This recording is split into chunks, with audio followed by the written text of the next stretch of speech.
There was an incident in a secret laboratory. One of the scientists released a substance that turned people into vampires. Detective Reed arrived at the scene to interview 3 witnesses. The first scientist, Michael, said, "I stopped by the lab this morning to pick up some notes. The machines were working just fine, and I didn't see anyone. I took the papers and left." The second scientist, Lindsay, said, "I closed the lab at night. One of the PCs was faulty, but I was very tired and decided to leave it till the morning. Unfortunately, I overslept."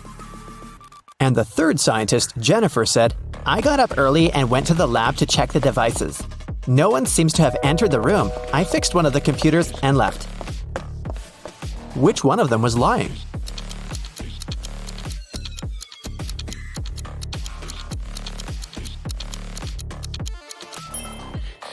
Michael is lying. One of the computers was actually faulty, and Jennifer spent the whole morning fixing it. If Michael had walked into the lab, he would have known about it, or Jennifer would have noticed him. So he must have entered the lab after the others had already left. But why would someone release such a dangerous substance? Michael didn't want to confess, so Detective Reed decided to investigate the crime scene to find out who was behind this. Take a look at this picture. Is there anything suspicious?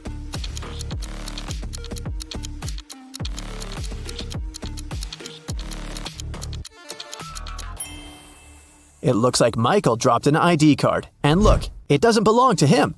The name on the card is George Wilson. Let's ask him about the incident. Detective Reed went to Mr. Wilson's office to ask him about the incident. "Oh yeah, I gave my pass to Michael," Mr. Wilson said. "But that's only because I had left something in the lab. My glasses. I didn't have time, so I asked Michael to pick them up." Well, that's not a very clever excuse, but how can you prove the man is lying?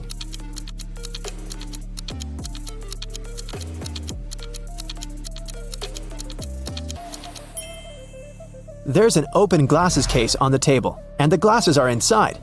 But Mr. Wilson, didn't you say that you left them in the lab? "Oh, did I say my glasses? Sorry, I meant my papers. I made this mistake because I asked my secretary Shirley to look for my glasses yesterday." Find something to prove Mr. Wilson is lying.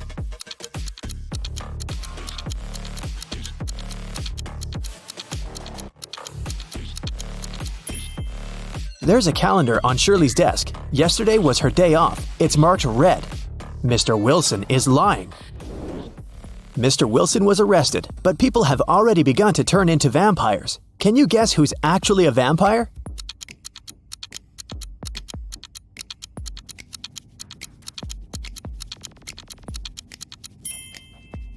The woman on the right. She's putting on her makeup, but do you see? She isn't reflected in the mirror.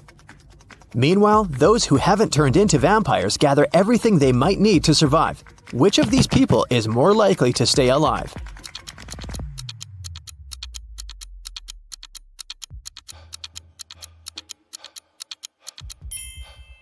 All these supplies won't protect the guy on the right from vampires.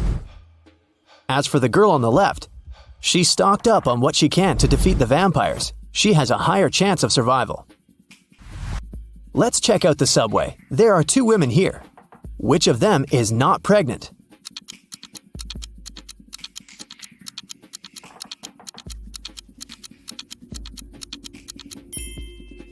The girl on the left is not pregnant. Look, her belly is of a very strange shape. That's because she has hidden her survival supplies under her clothes. Vampires decided to throw a party. Who among those present is actually an undercover human?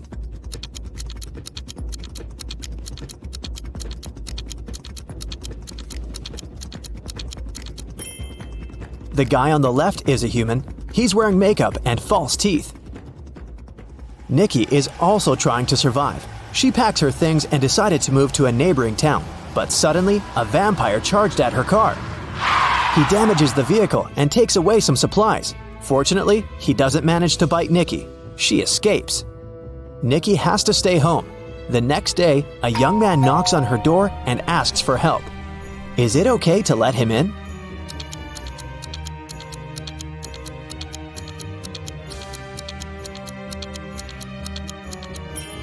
Nope. He has the same scar on his cheek like the vampire from the day before. Nikki continues to hide at home. One day, some girl starts knocking on her back door. Please help! A pack of vampires is chasing me! Nikki opens the door. The girl is out of breath, but she manages to say, They're almost here! Can I come in? Is it safe to let her in?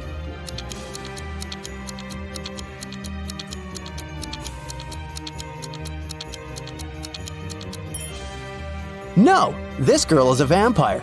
Anyone in this situation would immediately run inside the house, but vampires can't come in without an invitation.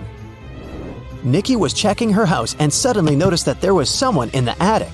She approached the shadows. It was a father and daughter. Please don't kick us out. Sorry, we snuck in without permission. We've been trying to hide from the vampires.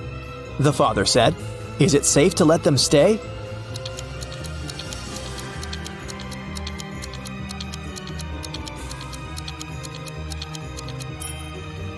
Yes, firstly, they're sitting in the sun, but their skin seems to be okay. Secondly, they managed to enter the house without an invitation. That means they're humans. Nikki let them stay. Let's take a little break. Time for some quick riddles. Think fast. A vampire lived in a one-story black cottage. He had a black cat, a black fish, a black computer, a black armchair, a black desk, and a black phone. Everything was black. What color was the staircase?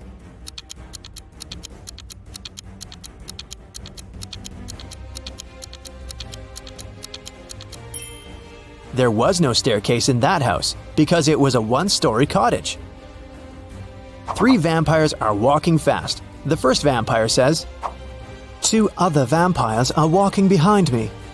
The second one says, 1 vampire is walking behind me, and 1 is walking in front of me. And the third one says, 2 vampires are walking in front of me, and 2 are walking behind me. How is that possible?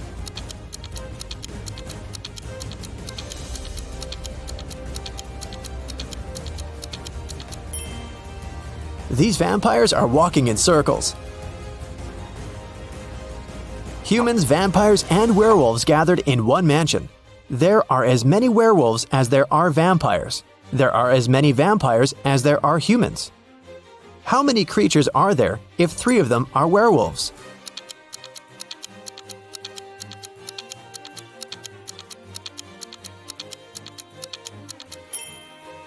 There are 9 creatures in the mansion, 3 werewolves, 3 vampires, and 3 humans. Now let's go back to Nikki and her adventures. Nikki, Peter, and his daughter Becky decided to go to another town together. It takes 2 days to get there. They drove all day until night fell. Now they have 3 options. First, they can continue driving until the morning, despite the fact that they may meet a lot of vampires along the way. Second, they can spend the night in the nearest cave with bats. And third, they can sleep in the car. Which option would be the safest for them?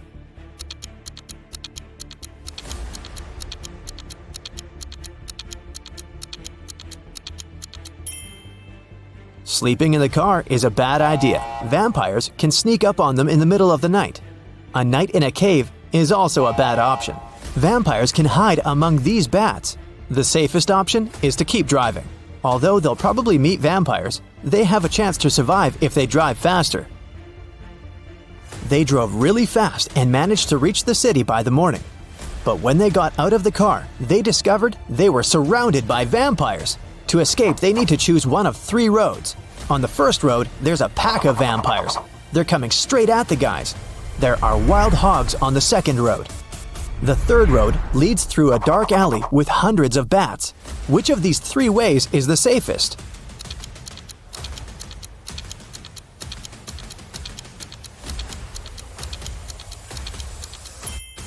The second way is the best option because the sun illuminates it, so vampires can't follow Nikki and her new friends. Plus, these dogs don't look too unfriendly. The guys reach 3 stores. Now they need to decide which of the stores is safe to enter. Nikki, Peter, and Becky look through the windows to see what's inside. The first store is empty, but it seems to be full of traps. The second store is full of survivors, but they look dangerous. And the third store seems empty as well, but it's completely dark there, and you can't see anything except for dozens of bats. Where should Nikki lead her friends?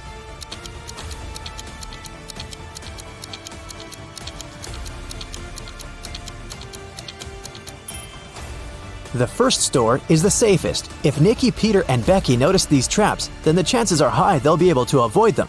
It's worth a try. There's a man in the city who's trying to survive by hiding among vampires. Nikki spent a week photographing vampires to figure out who he was. Will you be able to see who is actually human in these photos?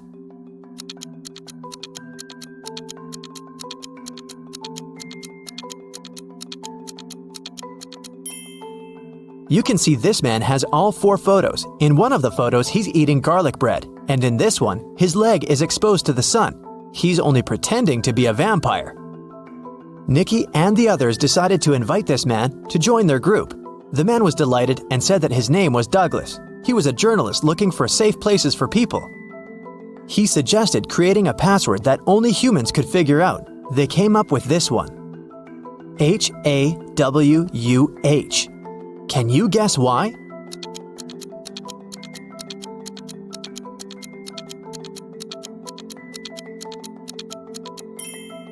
If you look at the reflection of this word in the mirror, you will see Huwan, or Huwan.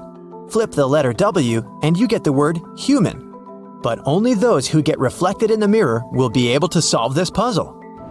Nikki and her friends settle down in this town. Can you guess which of these houses belongs to Nikki, in which Peter and Becky live, and in which Douglas has chosen?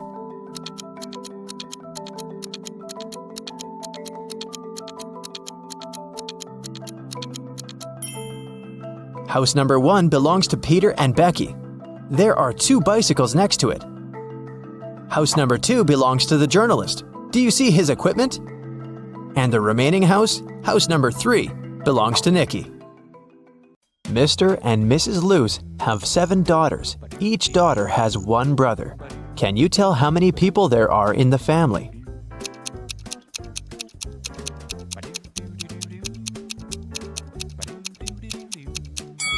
The correct answer is 10. Mr. Luce, Mrs. Luce, 7 daughters, and 1 brother.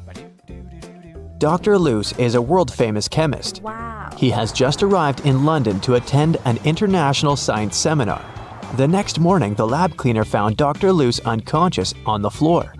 One of the 6 lab assistants poisoned the chemist. The names of the 6 assistants are Austin, William, Oscar, Leo, DJ, and Robert. To solve this case, lab managers called the local detective, Mr. Smith. Dr. Luce left this mysterious note on the table.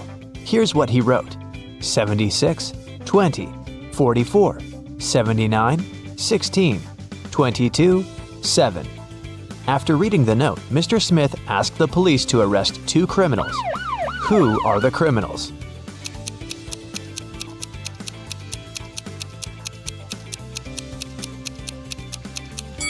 Oscar and Dustin. Remember that Dr. Luce is a chemist? He encrypted the names of his enemies using the periodic table hanging on the wall. Dr. Luce got better and returned to his work in the lab. He invited a young scientist, Oscar, for a job interview. His resume was too good to be true, so Dr. Luce decided to check Oscar's logical thinking. He offered Oscar to solve this number puzzle. Oscar cracked this task right away. What about you? Here's a little hint. You should read this puzzle from left to right and from top to bottom. Question 1. What are the next 2 rows of numbers? And question 2. Why?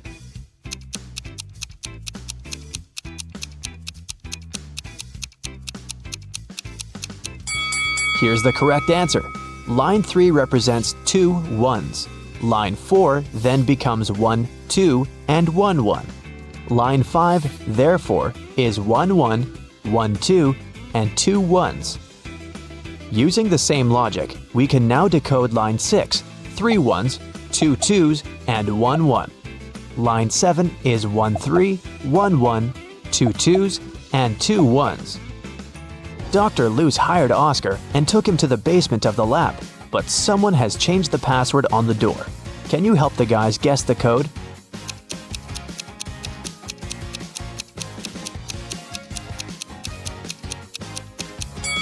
This rebus is a hint. The correct password is summary.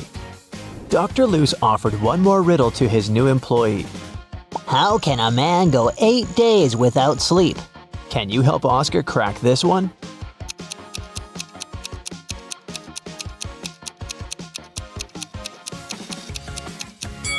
The correct answer is easily, because people sleep at night. In the basement, Dr. Luce found out that someone had stolen his latest innovation, a superhero costume. Oh no! He had questioned 3 suspects. Jack, the cleaner, said, I've been cleaning the floor in the hallway all morning. I haven't entered your office yet. Peter, the lab assistant, said, I was working on my own project, and besides, I don't have a key to your private office. And Dr. Luce's wife, Helen, said, You never tell me anything about your work. How would I know what to steal? Dr. Luce took fingerprints from the closet where the costume was.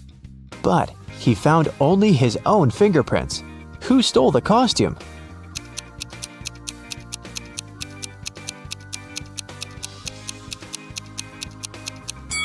It was Helen. She's the only one who's wearing gloves. Oh. After a short interrogation, Helen confessed that she had sold the costume to Dr. Luce's major enemy, Dr. Phillips. Dr. Luce went to his lab to take his invention back. A creepy guard stopped Dr. Luce at the entrance and asked for a password. Can you help Dr. Luce find out the code? See the sign on the wall? You should rearrange these letters to spell just a single word.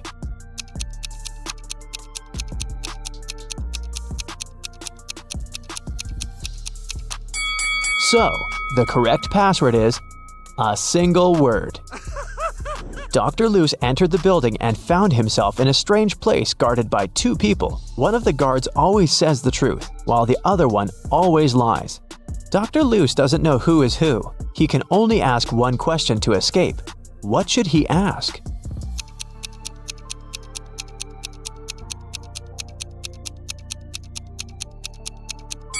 If he asks the guard who always tells the truth, he would tell that the other guard would point to the dangerous door. And if he asks the guard who always lies, he would tell the opposite door of the truth-telling guard and point to the dangerous door.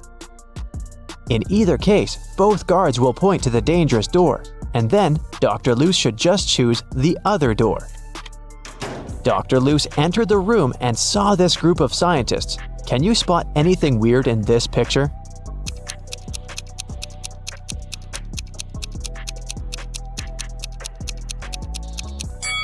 The scientists are holding 4 slices of pizza in their hands, but only 3 pieces are missing from the pizza box.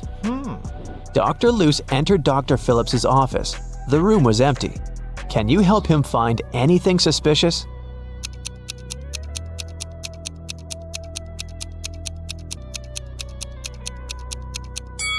Someone is hiding in the ceiling vent. Suddenly, Dr. Luce saw Dr. Phillips flying around in the superhero costume. He grabbed Dr. Luce, took him to the top of a mountain, and left him there alone. Dr. Luce wandered around and found 3 tunnels. There's an angry, hungry lion in the first tunnel. There's a huge fire in the second tunnel. And the third tunnel leads through a dinosaur lair. Which way should Dr. Luce choose?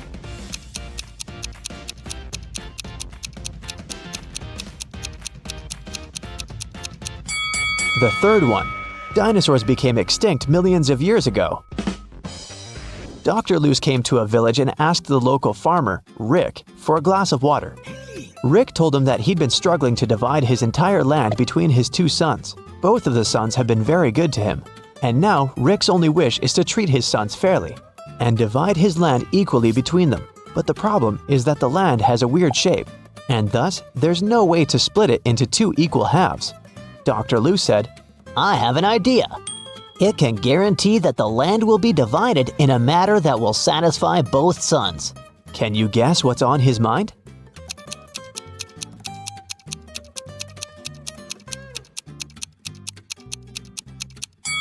All Rick needs to do is ask one of his sons to divide the land into 2 parts and tell him that the other son will have the choice of selecting one of those 2 halves. In this manner, both of them will avoid any tricks and divide the land equally. Dr. Luce was sitting at the local restaurant. He was sad because he'd lost his wallet during his adventures. He noticed a man next to him pulling a wad of $100 notes out of his pocket. Dr. Loose turned to the rich guy and said, Hey, I have an amazing talent. I know almost every song that has ever existed. The rich guy laughed. Dr. Loose then said, I'm willing to bet you all the money you have in your wallet that I can sing a genuine song with a lady's name of your choice in it. The rich man laughed again and said, Okay, how about my wife's name? Helga, Fiona, Mary, Rose, Holmes. This evening the rich man went home poor, and Dr. Loose went home rich. What song did he sing?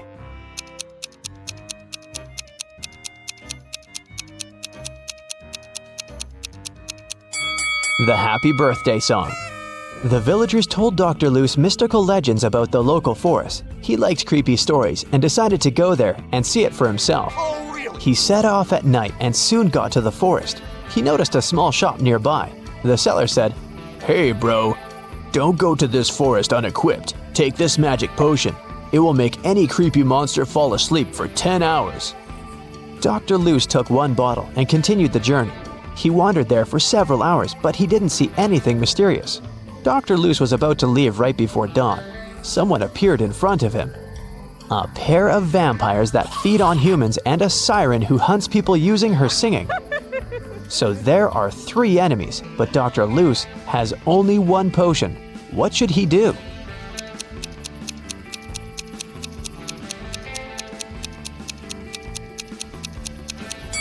The sun will rise in a few seconds and vampires will run away. That's why he should pour the potion at the siren. Dr. Loose found an abandoned castle. As soon as he entered, someone locked the door. Dr. Loose found 3 ways out, but all of them were dangerous. The first path was full of hungry wolves. It was impossible to get through. The second passage was guarded by 5 vacuum cleaner robots that were reprogrammed to hunt down humans. And the third passage was filled with molten lava. What door should he choose?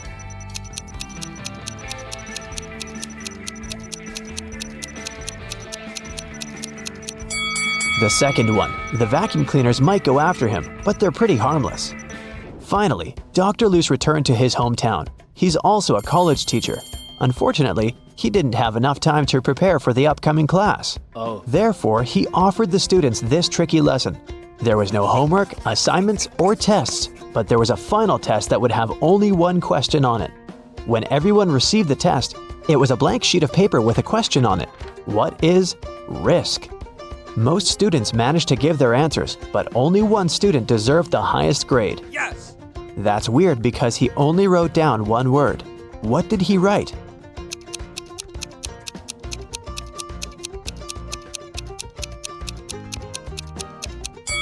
His reply was this. Dr. Loose went on a business trip to Vienna.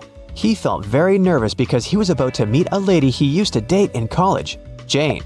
She's also a scientist who's currently working on immortality pills. That's why she asked Dr. Loose to come over and help her. As soon as he entered her office, he knew that something had gone wrong. 3 zombies were standing in the room. Can you tell which one is his ex-girlfriend?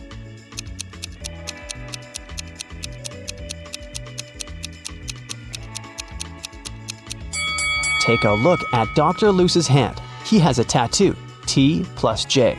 So his girlfriend is the second zombie because she has a tag on her foot that says Jane. You suddenly wake up trapped in a dark room. Your only source of light is a candle. There are 2 doors in front of you. Behind one of them, there's a tunnel that will lead you outside to freedom. Behind the other, just a cold brick wall. You have a key that will open only one of the doors, and you can try it just once.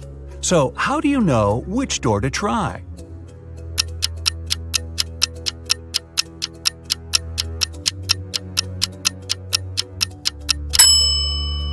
Hold the candle up to each keyhole. The flame will move near the door that leads outside. You escape to freedom, but you need to send some important documents to your friend Beth. You can't mail them in a regular package because the precious papers will get stolen. So you put them in a box and lock it. But Beth doesn't have the key to this lock. How can you send the papers if you can't send the key to the lock separately?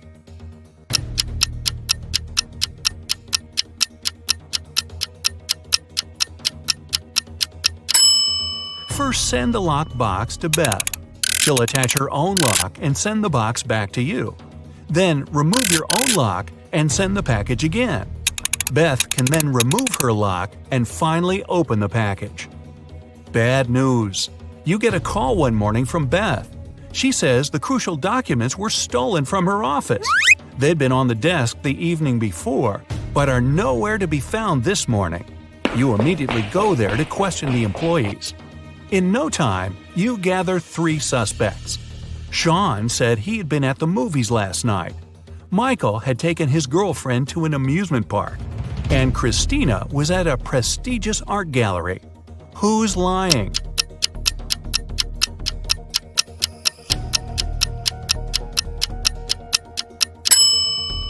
Sean. His movie ticket isn't torn. Having been caught red-handed, Sean makes a break for it. He hops in his car and drives away. Law enforcement are on the lookout. Sean sees a police car right ahead of him and starts driving toward it. Why would he do that?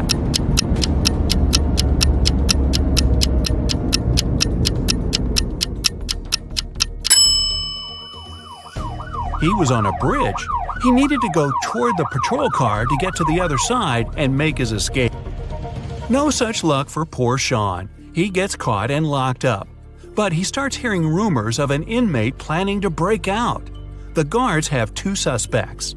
First, a quiet bookworm who spends most of his days with his nose buried in sci-fi novels. The second, a big burly tattooed guy who's always working out. Who should Sean become friends with if he wants to get out of here?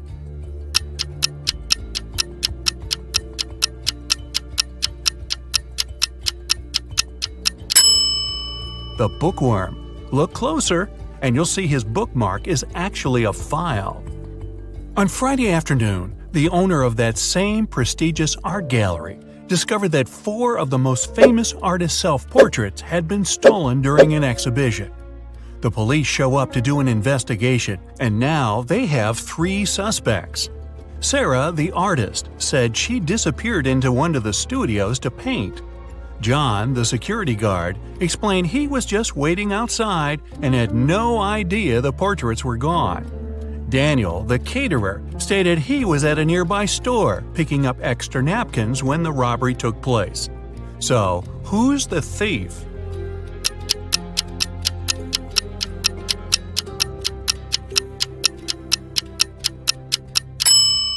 It's the security guard. He couldn't have known the stolen paintings were portraits if he was standing outside. As fate would have it, there was another incident that night. Michael, who never really liked what passed for art in modern times, rushed into the gallery and caused millions of dollars worth of damage to several paintings. Yet the gallery's owner thanked him for his actions. How come?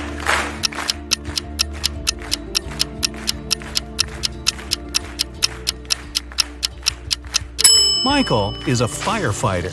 The water from his hose damaged several masterpieces, but he still managed to extinguish the fire and save many more works. They awarded Michael a big check in gratitude. He heads home just in time to get his 5 kids all packed up for a camping trip that weekend. Mike and his wife are really looking forward to having the weekend for themselves to relax. But when they woke up on Saturday, they discovered the check was missing from their safe. Once the officers showed up, they interviewed the 3 people who were in the house that morning. The chef said he was in the kitchen getting school lunches packed. The cleaner said he finished cleaning quickly that day and left early. The butler had just gotten back after taking the kids to camp 3 hours away. Who's lying?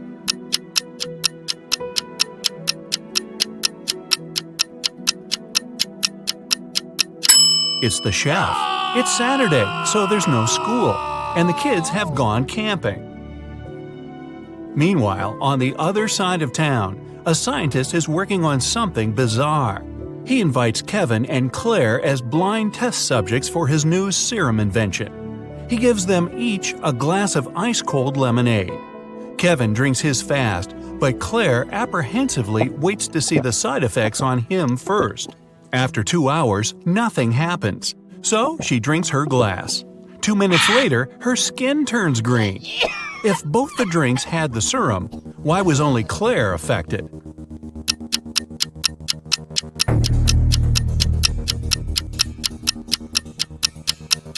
The serum was in the ice. Since Kevin drank his fast, none of it got in the lemonade. Claire runs out of the lab in horror. She gets in her car and speeds off. As she's driving down a long, empty road, one of her tires pops off. Good thing she has a spare in the trunk. But here's the problem. She now has no lug nuts to put the spare on with. So what should Claire do?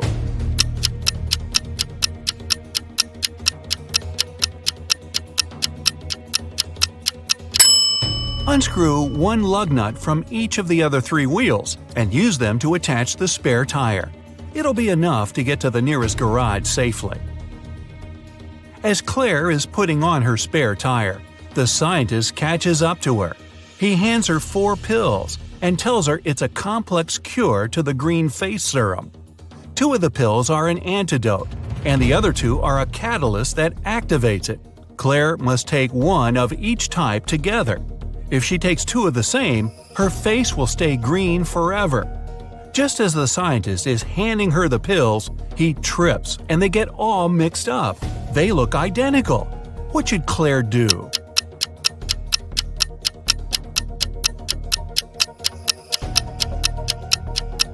Grind the tablets up, mix all the powder together, and divide it in 2 parts. Each half will have the same amount of catalyst and antidote. It worked, and just in time. Whew! The next day, Claire has a big calculus exam. But funny enough, all the students in the class refuse to take it. Professor Miller can expel only 1 student for skipping the test. All of them know each other's names. If a student knows they'll be expelled, they agree to take the test. How can the professor make all the students take it?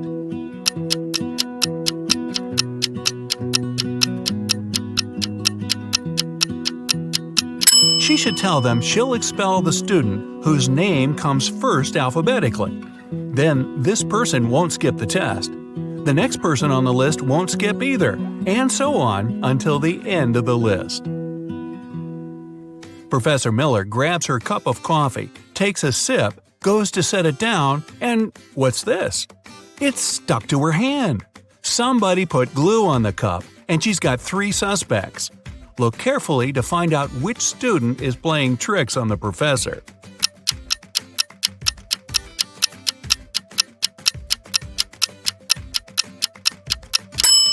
Sure, the first student has an awfully guilt-ridden look on his face.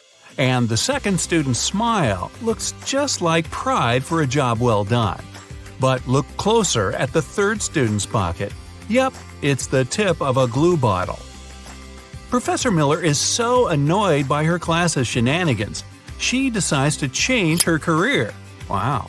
She opens a shoe factory. She's so successful that she builds a second one in another city. But despite her success, the problems don't end. Her employees keep secretly taking shoes from the plant. What can she do to resolve the issue?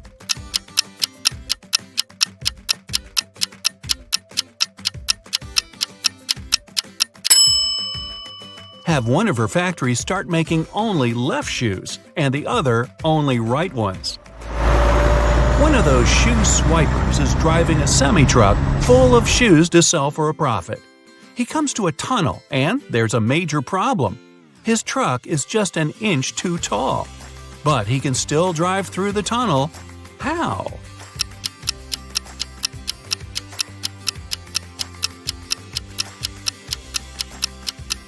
Let some of the air out of the tires. It'll lower the truck just enough. When the shoe swiper gets through the tunnel, he comes to a fork in the road.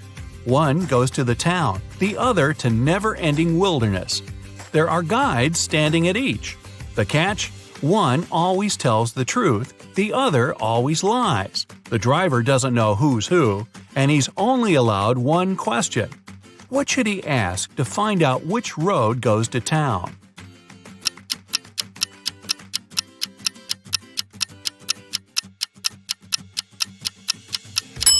Ask either one of the guides which road the other would say is the right way. Then he must choose the opposite. The truth teller knows the other will lie, so they'll point the driver toward the road to nowhere.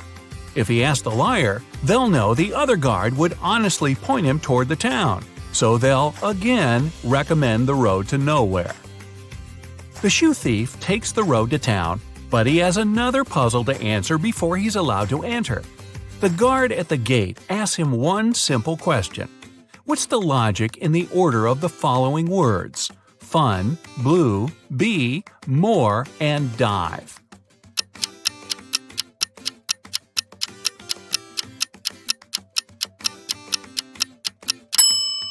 Every word rhymes with its number on the list. Fun 1, blue 2, bee 3, and so on. The shoe swiper finally settles down in this new town. Too bad for him, he can only use a payphone to make calls. One day, the phone breaks. He informs the phone company, but they do nothing. He tries again the next day. Same result. The third time, he finally gets them to come out and fix the phone. So, what did he say?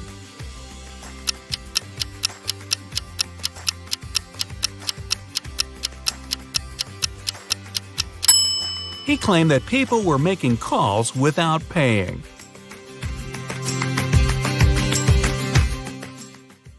Mrs. Collins went on a business trip, and her daughter Ella stayed in the house alone. Of course, the girl wanted to invite some friends over. Her mother knew it was inevitable, so she permitted Ella to invite no more than 2 friends. Mrs. Collins also asked a neighbor to keep an eye on her daughter. Here's what the neighbor saw when she approached the house. Is Ella following her mother's instructions?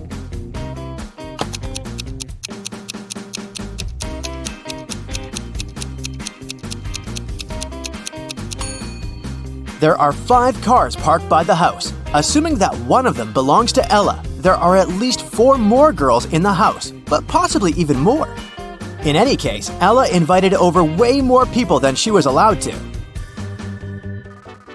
Jason received a letter from a girl wanting to ask him out. Unfortunately, the letter wasn't signed, so he didn't know who the girl was. He only knew that it must be someone from his class. Take a look around. Which girl sent him the note?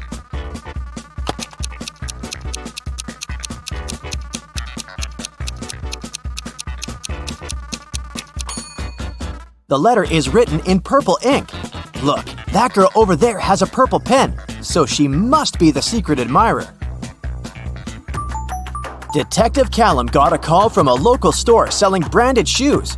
A pair of their expensive high-heeled shoes appeared to have been stolen. Unfortunately, the cameras didn't work that day, and the footage wasn't available. But there was a camera at the entrance taking photos of people walking in and walking out of the store. Who is the robber?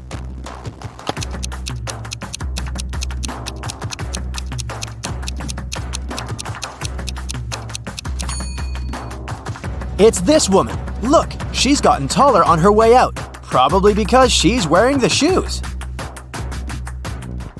A police officer was following a robber around the city. Suddenly, the robber entered the hospital and disappeared.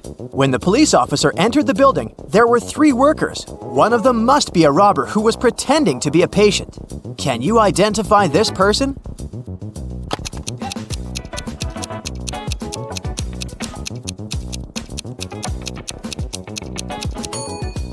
It definitely can't be this pregnant woman, and I doubt it's this old man.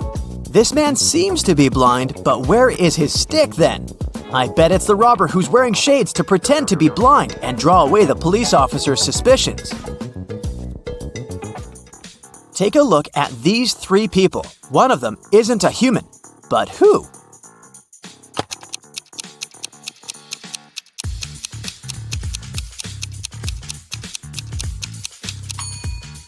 It's this woman. Look, the hand behind her head is green. Avery was walking in a forest late at night. There was the full moon and she encountered 3 werewolves. Well, actually just 2, because one of them isn't a real werewolf. Which one?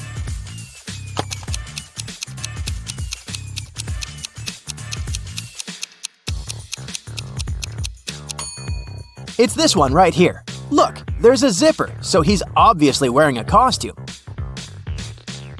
Okay, now take a look at this photo of people in a restaurant. One of them is a vampire hunter in disguise. If you were a vampire, who would you avoid at all costs?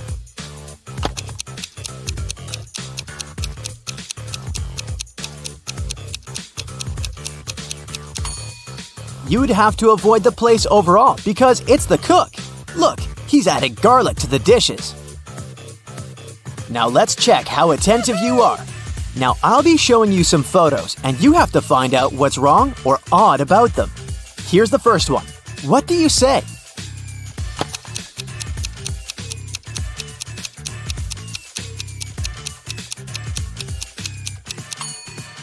Look, the ghost is plugged into a socket. Here's another one, again with a ghost. Are you attentive enough to notice what's wrong with this one?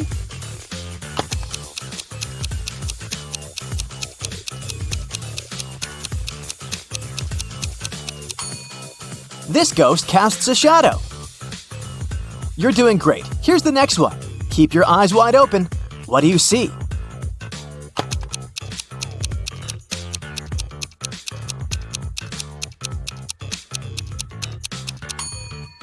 This vampire is tanned. Those guys never see sunlight, so they're very pale. Okay, the next one is just as tricky. We're in a house of a vampire. Can you notice what's wrong here?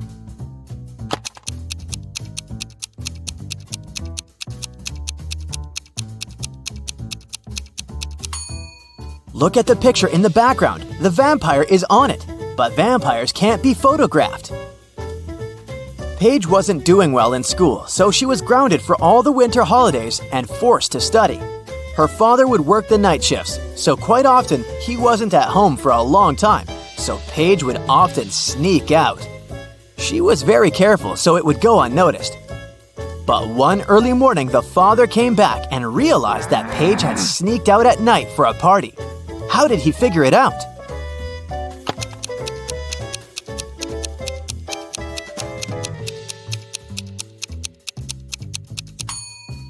Look, Paige's car is the only one in the neighborhood that's not snow-covered. It means that she's recently used it. Mrs. Jones grounded her teenagers for throwing a party in the house the previous weekend. They weren't allowed to go out for 2 weeks and were under strong supervision. On Saturday, Mrs. Jones left for an hour to go grocery shopping. When she returned, she figured out that someone had sneaked out for that hour. Evie said, "I was watching Netflix." Dale said, "I was texting with a friend." Kaya said, "I just finished taking a shower." Who sneaked out?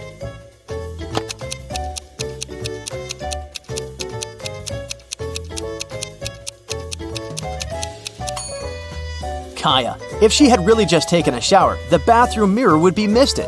But look, it's all clear, so she got an additional week at home. The next Saturday was supposed to be the last Saturday when the teenagers were grounded, and Mrs. Jones went shopping again. When she returned, she noticed dirt on the carpet in the hallway, so she knew right away that one of the teenagers sneaked out again. Evie said, "I was just reading in my room." Dale said, "I was gaming." Kaya said, "I was watching TikTok right here on the couch." Who sneaked out this time?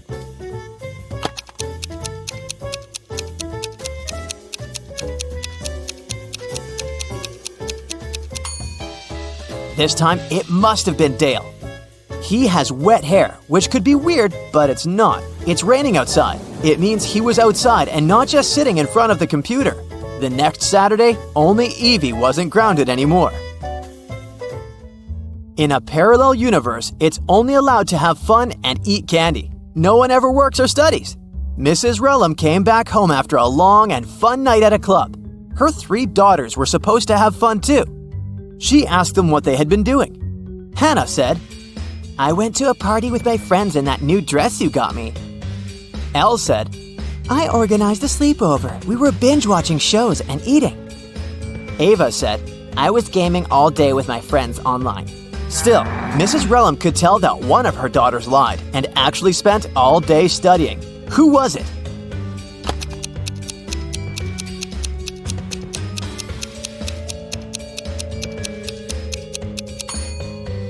It was Hannah. Look, her dress is perfectly clean and still has a price tag on it. It doesn't seem like she wore it.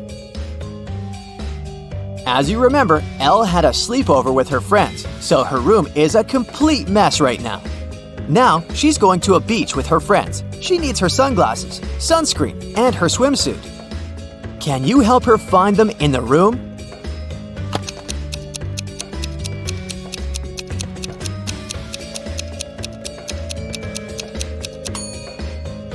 Yes, here they all are. Great job.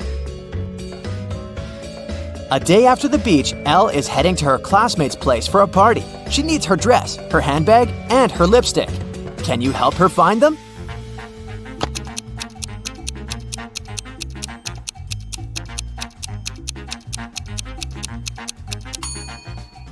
The dress, the handbag, and the lipstick. Did you find them all? Hannah was getting ready to meet her best friend for a picnic and didn't find some of her stuff. She remembered that she had lent her shoes, her hairdryer, and her backpack to her sister, Ava. Ava's room was no less of a mess than Elle's. Can you help Hannah find her stuff there?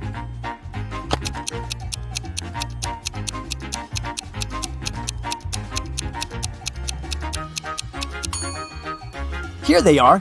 Did you find everything she needed? Ava is getting ready for her volleyball practice. She needs her volleyball, her sneakers, and her hoodie. Where are they?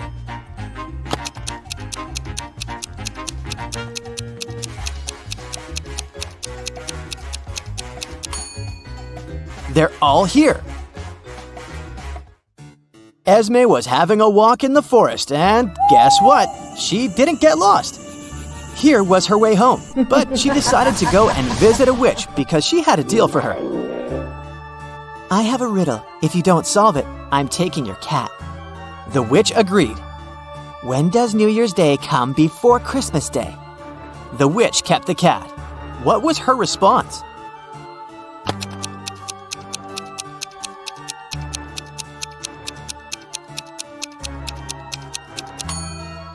New Year's Day comes before Christmas Day, literally every year. Here we go. Stella is a cleaning lady in a 3-story business center. Late in the evening, she finishes cleaning the big boss's office. Stella is the last person in the entire building, so she locks the doors and goes home. The next morning, the boss calls her and yells, "Someone wrote scammer on the wall near his desk with blue paint." The boss questions 3 suspects. The guard said, "I was feeling sick yesterday, so I left earlier and asked Stella to lock all the doors with her keys." The manager says, "This paint was supposed to be used for the basement. I guess someone had stolen the paint from the storage room. As for me, I've spent the evening with my family, and they can confirm my words." And the local interior decorator says, "Yesterday, I was working from home." So, who's guilty?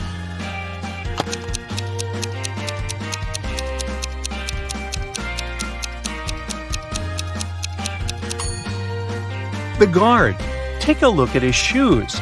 He left some footprints on the floor, and they look identical to the paint footprints left in the boss's office. Kyle and Amy are having dinner at a restaurant. Can you spot what's wrong here?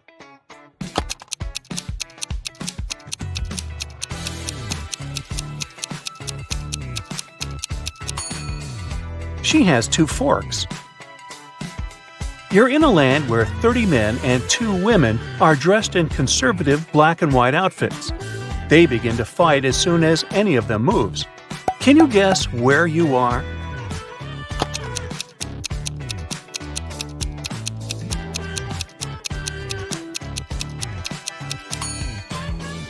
You're on a chessboard. Welcome to the food market. There's a zombie hiding somewhere here. Can you see him?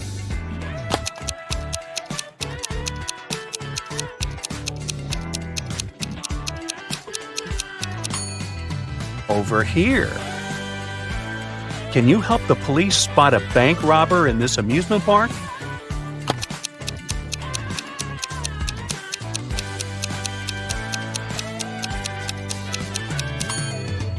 Hello. Let's take a look at all of these emojis. Can you find any food?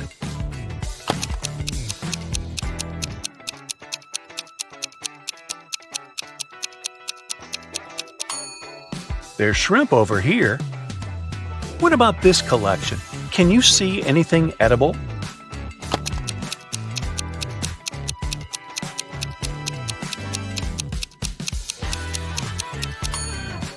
There are two options, actually. Let's go ahead and see if you can find a building among these emojis.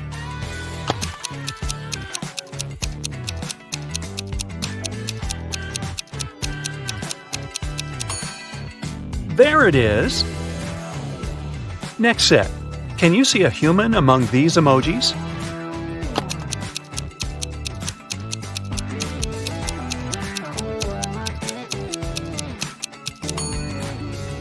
Hello!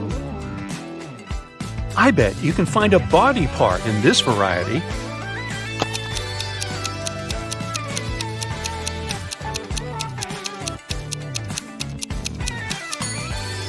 This nose over here.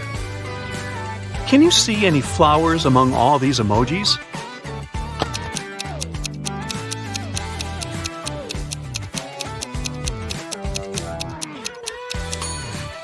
There are two flowers actually, here and here. Can you spot what's wrong here?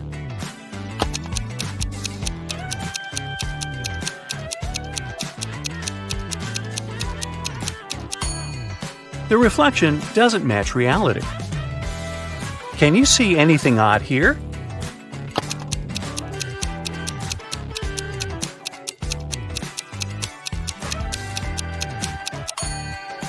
This lady doesn't have any reflection. Wicked witch kidnaps young women in the town. The police had been tracking her for 6 months, and finally they detected her hideout uptown. They break in and find 3 young ladies with their hands tied. The police questions all women. Sally says, "I've been here for a month or so. I'm so glad you found us." Bella says, "This witch only gave us some bread. We were starving." And Rosie says, "I've spent a month in the darkness. I thought I'd never see the daylight again." The police know at once that one of them is the witch. Can you guess who?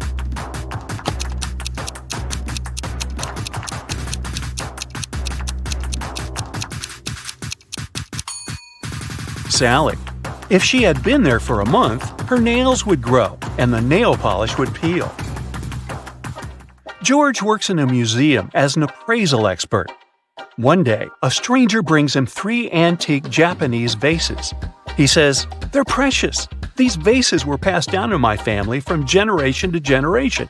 They're worth millions, but I would like to sell them to your museum at a huge discount so that everyone can admire them." George examines the vases and finds out that only one of them isn't fake. Can you guess which one?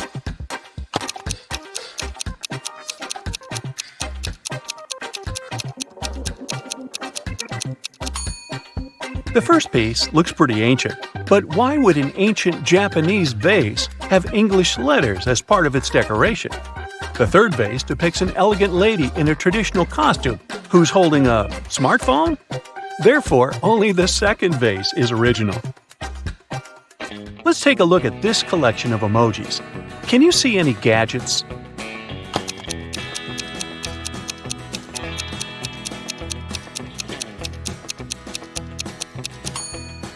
There are 2 options, actually. Can you find a body part in this variety?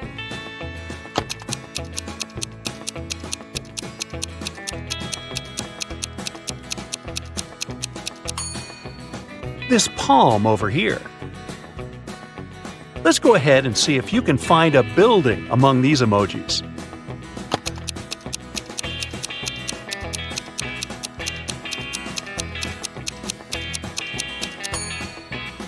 There it is! Next set. Can you see any animals among these emojis?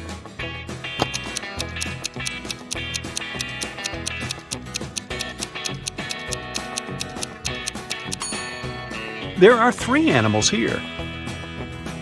Can you find any plants among all these emojis?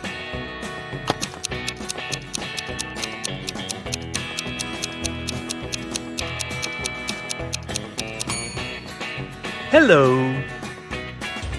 A powerful wizard kidnaps Kyle's wife. There are 3 tunnels leading to the dungeon where she's imprisoned. A mother bear is cuddling her cubs inside the first tunnel. The second tunnel is filled with hungry wolves who haven't been eating for a year. And a fire-breathing dragon is sleeping inside the third tunnel. It can wake up at any moment and burn anyone who dares to enter. Which way is more or less safe?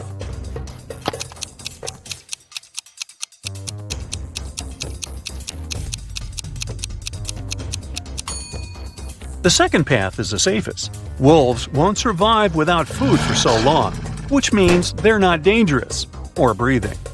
Let's go ahead and see if you can find an outfit among these emojis.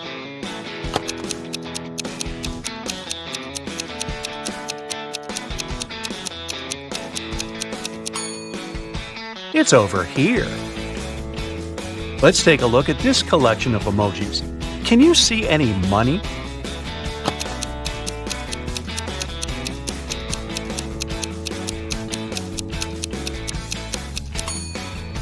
Ka-ching! Can you find a shoe in this set?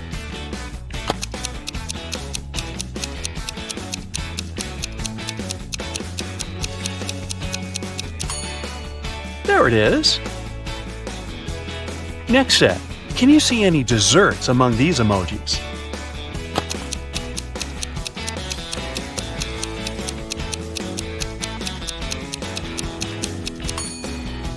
Piece of cake! Literally. Ms. Smith is a rich old lady. Today she's furious because she's found out that her son is having a secret relationship with one of her staff members. 3 women are working in Miss Smith's mansion.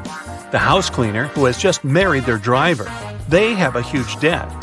The babysitter, who's very poor and brings up 5 siblings. And the gardener, who is a university student. She's not very serious and loves partying. Can you guess who's the secret girlfriend?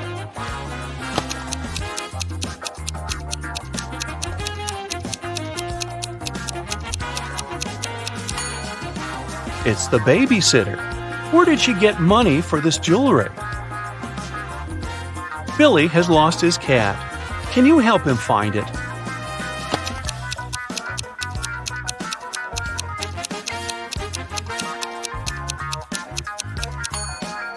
It's hiding behind this lady.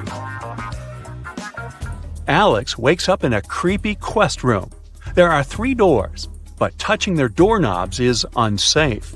The first one is under high voltage, fatal to humans. The second one is red-hot iron that will burn your hand. And the third one is covered with poison, which is fatal for all beings when injected. Which doorknob should Alex turn to escape?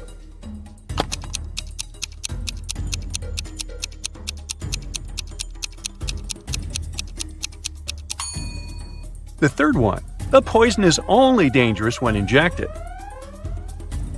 Paul leaves his workplace to wash his hands before lunch. He returns to his desk and finds out that someone had eaten his turkey sandwich. Paul checks the crime scene and questions 3 suspects among his co-workers. Mary says, "I've been talking to the manager in his office when the robbery was taking place." Liam says, "I don't need your sandwich, bro. I'm a vegetarian." And Wendy says, "I've been having a conference call in the lobby. I wasn't looking at your desk." Who's lying?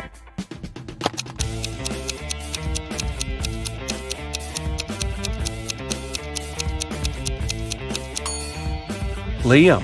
There's a sandwich on his desk. Take a closer look at the package. It says chicken.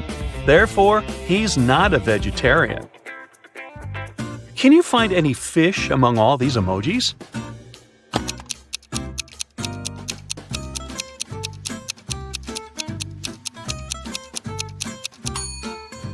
Hello! Let's take a look at this collection of emojis. Can you see any money?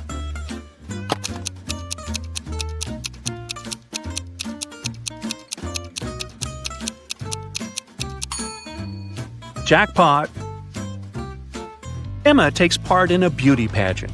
She arrives at the auditorium early, gets ready, and has lunch at the local cafeteria because she hasn't been eating or drinking all day. Before going to the stage, Emma faints. Oh, no. The doctors find out that someone had poisoned her.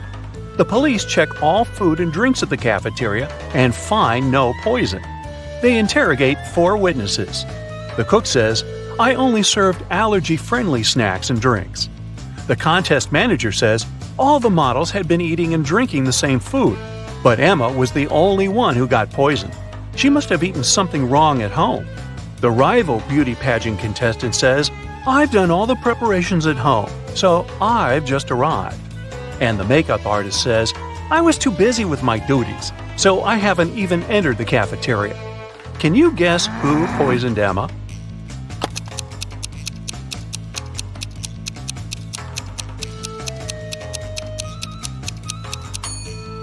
The makeup artist. Lipstick was the only thing that touched Emma's mouth that day, apart from the cafeteria food.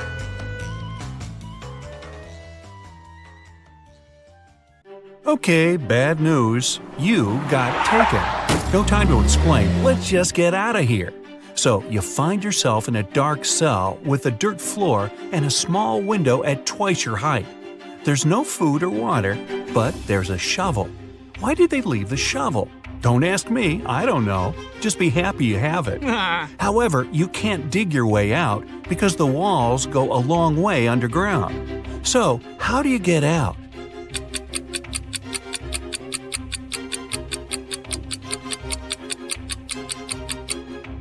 You can still dig and make a high dirt pile that will make you reach the window and get out of there. So you do just that and find yourself in a dark corridor. You have nothing to do but to go straight, hoping that sooner or later you'll find the exit and get out of this creepy place. Half an hour later, you approach a metal door. You have to enter the passcode, but here's a hint. Berlin, 600. Paris, 400. London, 600. Rome, 200. Toronto, what's the passcode?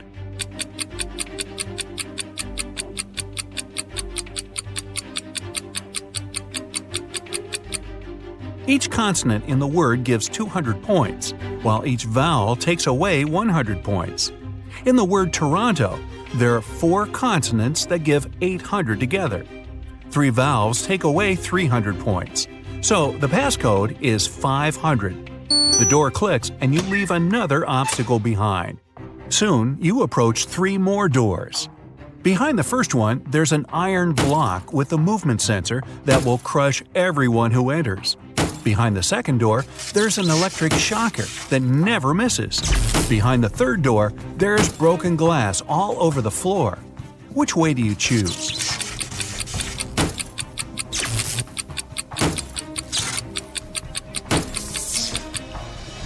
You pick the third door, obviously.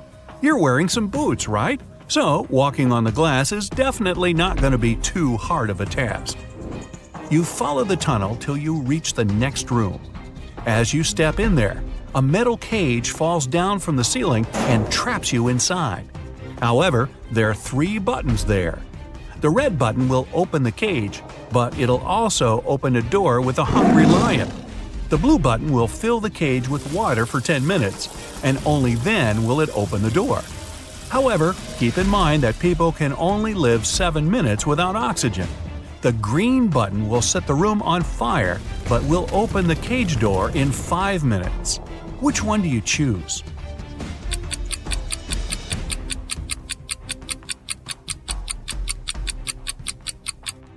You should choose the blue button. The water won't be able to fill the cage because it will just splash outside. You'll only have to wait 10 minutes until the door opens, and you'll be able to get out safely. You turn right and immediately bump into a huge guard. Your heart skips a beat and you get paralyzed with fear. To your surprise, the guard looks down at you and asks, "Want to pass?" Speechless, you just nod. Okay. You see, no one here wants to play riddles with me. If you solve one of my riddles, I'll let you go and won't tell anyone I've seen you. Deal? You nod again, and here comes your riddle. What is that invention that lets you see right through walls?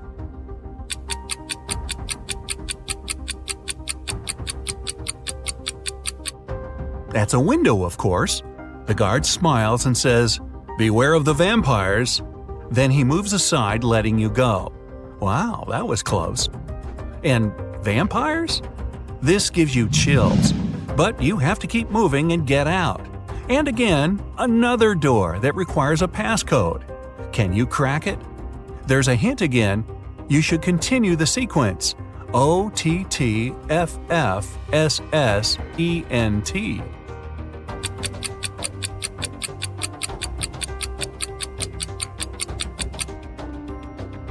Each of these letters is the first letter of the numbers. O for 1, T for 2, T for 3, then 4, 5, and so on. The last stands for 10, so the next 4 are ETTF, 11, 12, 13, and 14. Yep, that's correct. The door clicks open. Move! You get into a huge dark room.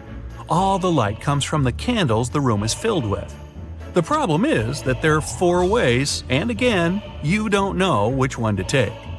Suddenly, each of the doors opens and 4 people walk into the room. There are 2 men, 1 woman, and 1 teenage girl. They all say they're prisoners too, and the other 3 are vampires. Who do you trust?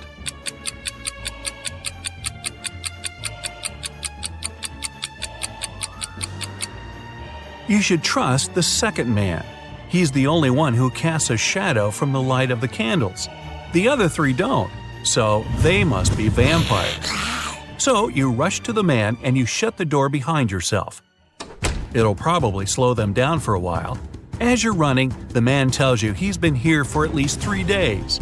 The next obstacle is something he couldn't solve by himself, so he couldn't get out. There's just one try, and if you fail, the exit gets blocked for 24 hours. Finally, you come across another door with a robot guarding it. To let you go, the robot needs you to say the password. The tricky thing is that the password is different each time. The man said that as he was hiding in the room, he saw the vampires passing it twice. The first time, the robot said 12, and the vampire said 6. The other time, the robot said 6, and the vampire said 3. When the man approached the robot the last time, the robot said 8. The man replied 4, but the robot didn't let him in.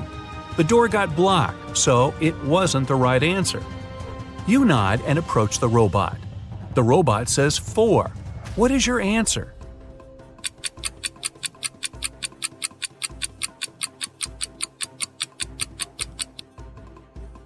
The answer is 4.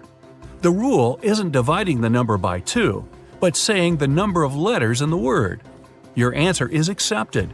The robot opens the door and lets you go. Again, another dark room. But as you step into it, you get surrounded by 8 hungry dogs. In the middle, there's a meat cake standing so high on the table that the dogs can't reach it.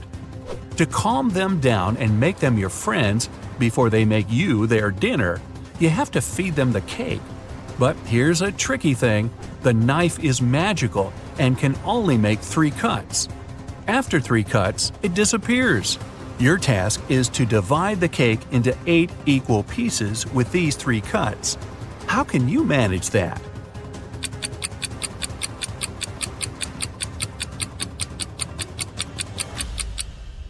With 1 cut, you cut the cake in half and get 2 pieces. Then you make another perpendicular cut and get 4 pieces. With your last move, you have to cut the cake in the middle horizontally, splitting each of the 4 pieces into 2 at once. Great job!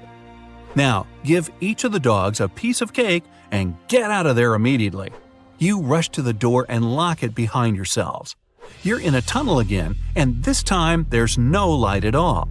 You move in complete darkness, putting your hand to the wall so that you know where to go. You walk like that for at least half an hour when, finally, you see some light. You run towards it and come across another massive door that requires a passcode. Luckily, there's a hint again, but there will be 2 questions appearing one by one. To get the passcode, you have to solve both of them and put the answers together. Ready? How many months have 28 days?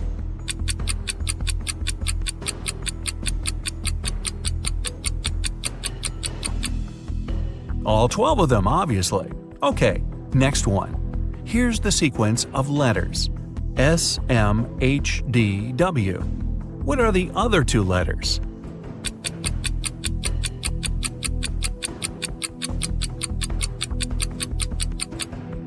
S stands for seconds, M for minutes, H for hours, D is for days, W is for weeks. So the next letters are M for months and Y for years.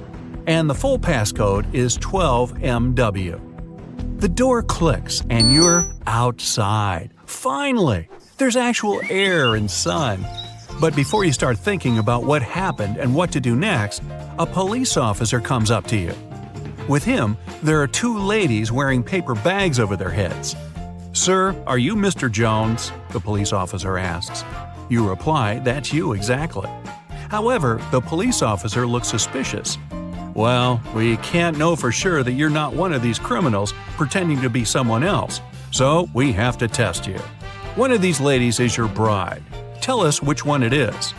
And now, you finally remember what happened. It was your wedding morning. You were about to get married, and then you found yourself in that dungeon. Well, the problem is that you haven't seen your wife-to-be wedding dress yet, so you can't even tell which one is the right one. Is there any other way to tell? Think carefully. With their faces covered, these girls are absolutely identical.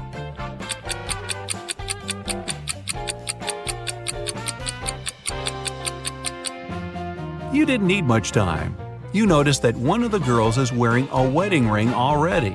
However, you and your bride aren't married yet, so she's not supposed to have one. And the one who doesn't have it is yours. Congratulations! The girl removes the bag, and you see that it's really her.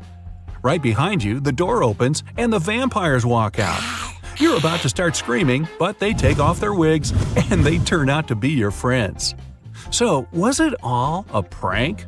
Well, yeah, it was. But don't be mad. You had fun, right? Well, most of the time. A businessman arrived at his office and found that some very important documents had disappeared from his desk. Police suspect 3 people, Amy, Carla, and Mike. Each of them said, however, that they hadn't even been to the office. Who was lying?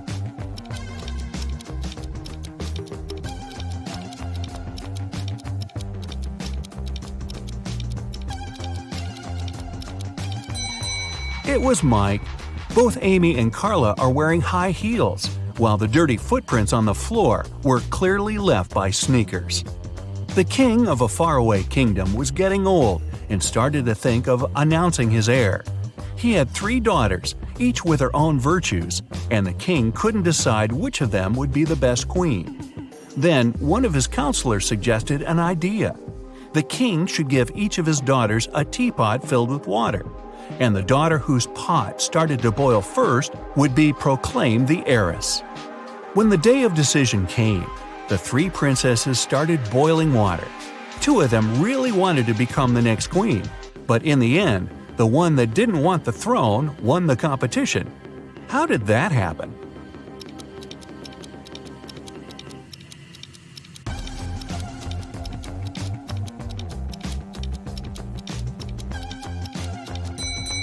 The 2 princesses who lost were a bit too eager. They constantly raised the lids of their pots to check if the water was boiling. And the third didn't care, so the water in her pot began boiling first. In the busiest street of a big city, there was a shoe cleaner who got lots of clients.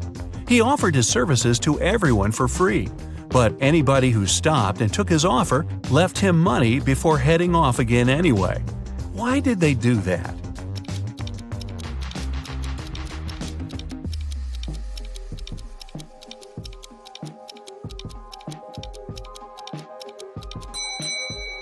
He cleaned only one shoe for free, and if the client wanted their second shoe cleaned, they had to pay. Aaron was a poor teacher in a rural school. On the 13th of February, the day before St. Valentine's, he unexpectedly received a letter saying that his rich great-aunt had left him a huge inheritance. The next day, 3 of his colleagues, Sarah, Carrie, and Martha, sent him love letters. Can you tell who was genuinely in love with him And who was only pretending to take advantage of his newfound wealth?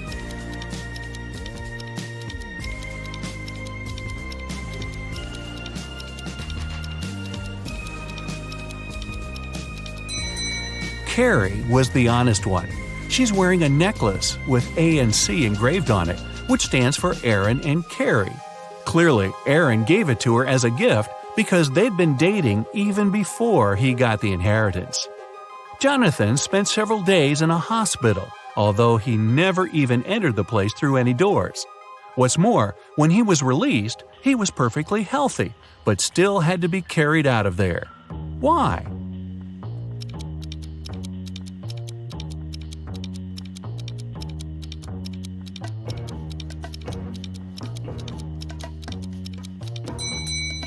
Because Jonathan was a newborn baby. A village in the far north has found itself in big trouble. Someone has poisoned the lake, which was the only source of drinking water for the dwellers. When the police arrived to the place, all they saw was a set of weird prints on the snow. There were footprints between two parallel lines. They didn't know the name of the culprit, but they at least knew who they had to look for. Can you follow their logic?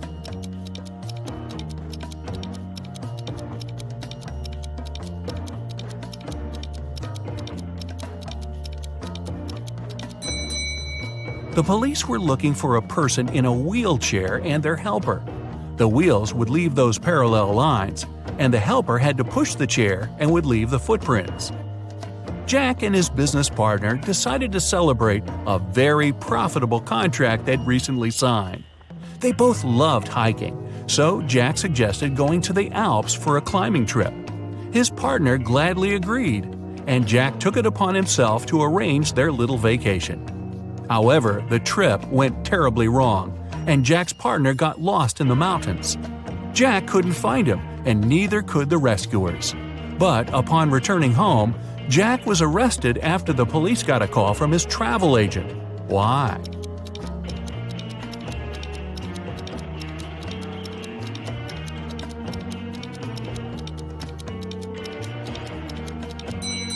The travel agent told the investigators that Jack only bought one return ticket for himself.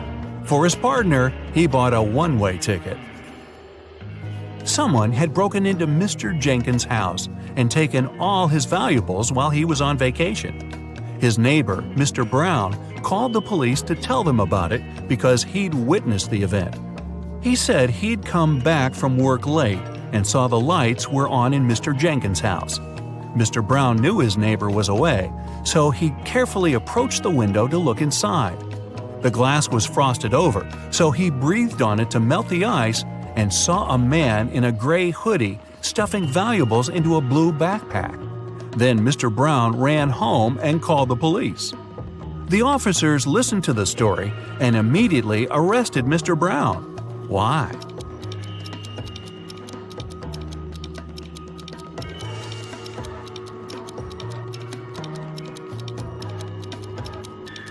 The dutiful neighbor had one detail wrong in his story.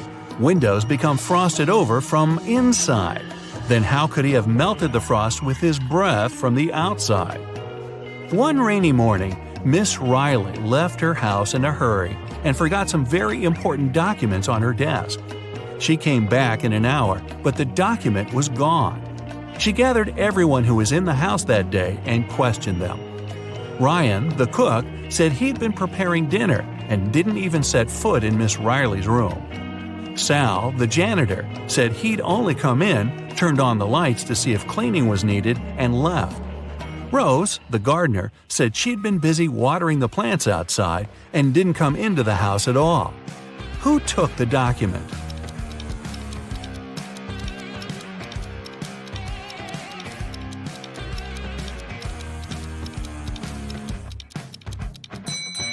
It was a collective job. All of Miss Riley's employees were guilty. It was early in the day, so it would have made more sense for the cook to prepare lunch. For the same reason, the janitor wouldn't have needed to turn on the lights. And it was also raining, so the gardener wouldn't have to water the plants outside. There are 4 glasses on the table in front of you. Each of them is filled with water to the exact same level, and in each of them there's an object. In the first glass, there's a baseball. In the second, a pencil eraser. In the third, a wristwatch. And in the fourth, a paperclip. Which of the glasses has more water than the rest?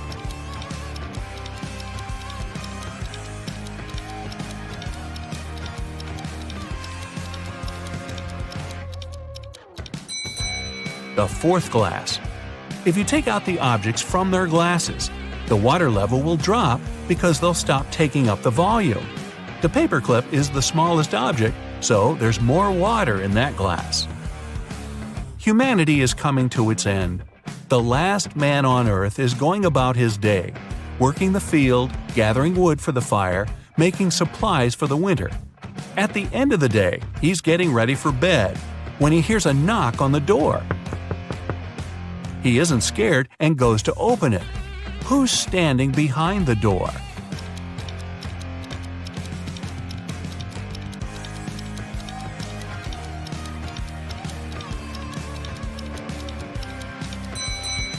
A woman.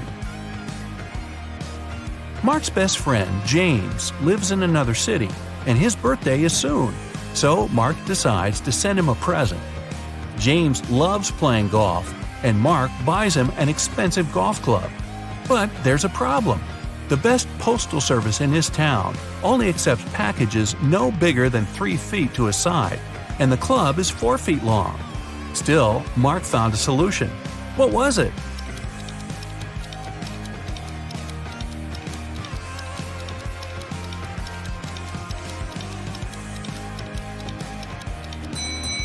Mark bought a square box with a side of 3 feet and put the club inside it diagonally. Jenny's sister goes to a private party to which Jenny wasn't invited. Envious, Jenny still decides to go, but finds out there's a guard at the entrance who asks all visitors for a password. She hides around the corner and eavesdrops on the other guests. One couple approaches the guard and he says 11. They reply 9. And he lets them pass. The next visitor is a guy to whom the guard says 6. He answers with 4, and the guard lets him through. Certain that she gets the principal, Jenny comes out of the shadow. The guard looks at her and says 110. Jenny replies 108, but the guard doesn't let her through. What's the correct answer?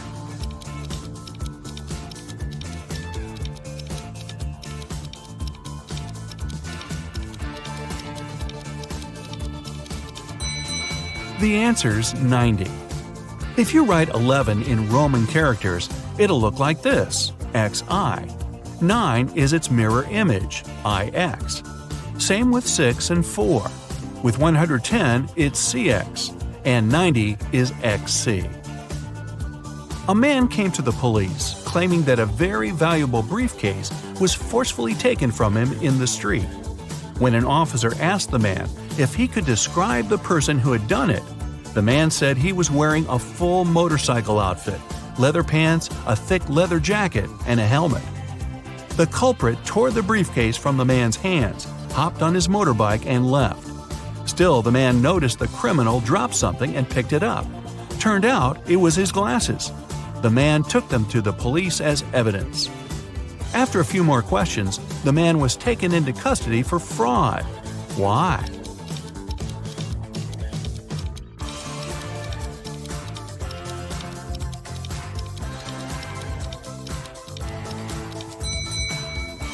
If the culprit was wearing a helmet, then how could he have lost his glasses?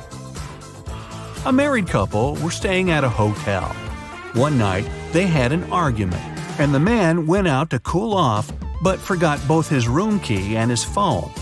When he returned, he saw an unconscious man lying on the floor next to his and his wife's room door. The police arrived and questioned them both. The wife told them she'd heard a knock on the door and thought it was her husband, so she opened it right away. Then the man pushed her, so she smacked him on the head with a candle holder and closed the door from inside. Still, the police took her into custody. Why?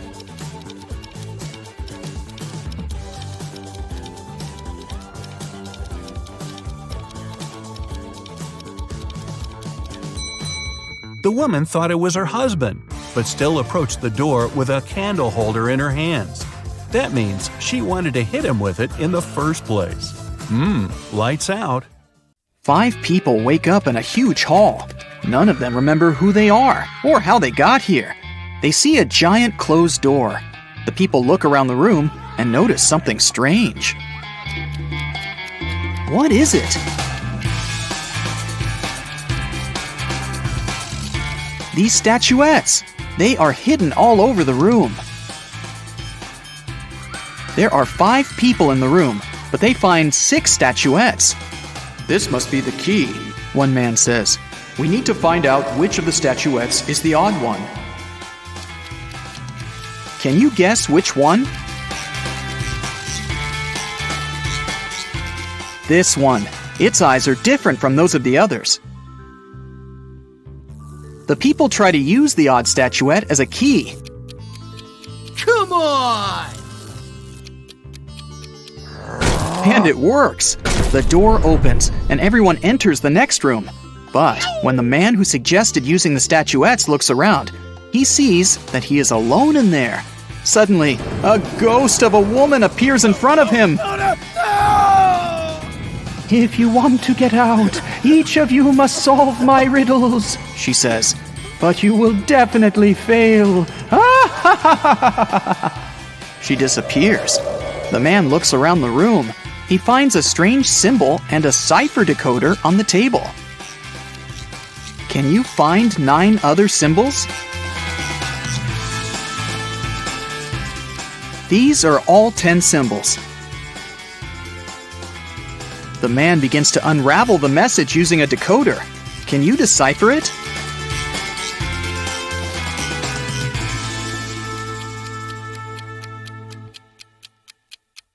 It says page 52. The man opens the book lying on the table. On page 52, there's a riddle written in an ancient language. If you have me, you want to share me. If you share me, you haven't got me. What am I? The man immediately guesses the answer. Can you? It's a secret. The man is surprised that he was able to read the riddle written in an ancient language. The answer is the password to the door. He types it in, and the door opens. Suddenly, he remembers. His name is Thomas. He's a linguist and a cryptographer. Meanwhile, in another room, a young man finds himself in a beautiful place full of plants. There are 3 flowers on the table. They giggle maliciously. The sign in front of them reads, "Lying Flowers." The first flower says, "You'll never get out of here, and you'll never get rid of us. Just give up already." The second one says, I don't remember how you can get rid of us. It was either cutting or uprooting us. The third one says, "Uprooting and plucking us are both proper ways." What should the guy do? Cut the flowers, uproot them, or pluck them?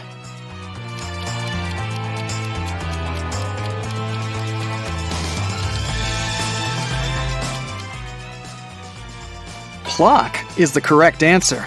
These flowers only tell lies. So the conclusions we can draw from their words are these. 1. There is a way to get rid of them. 2. It is neither cutting nor uprooting. 3. And there's only one way to remove them. The only thing that remains is plucking. The guy plucks the flowers. He notices that glowing letters appear on their petals. The letters need to be put together to get the answer. What is it?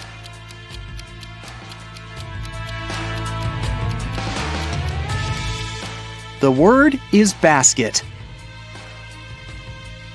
The guy examines the basket and finds a folded note at the bottom. He unfolds it and reads this riddle. In a pond, there are some flowers with bees hovering over them. How many flowers and bees are there if both of the following statements are true? 1. If each bee lands on a flower, one bee won't get a flower. 2. If every 2 bees share a flower, there is one extra flower. Can you help the guy crack this riddle? There are 4 bees and 3 flowers. Suddenly, a sunflower bud appears on the table. The guy uses it as a key to the door, and it opens. And then he remembers. His name is John, and he's a gardener. In another room, a girl finds herself surrounded by beautiful crystals and gemstones. On the wall, there's a board with the names and pictures of different gems. Some of the gems are the answers to these riddles. 1. Did you know that the queens and the kings of all times really enjoyed that pretty purple color of mine? 2. My name is like water. I'm as blue as the sea. Can you guess what I am and which picture is me? 3. Hey, I am from water as well. I'm seen in strings and found inside a shell. 4. You know me so well. Come on, be excited. I created the city where a wizard resided. 5. I sound like danger, but please don't be scared. I'm striped like a cat and named after its stare. Can you match the riddles and the gems?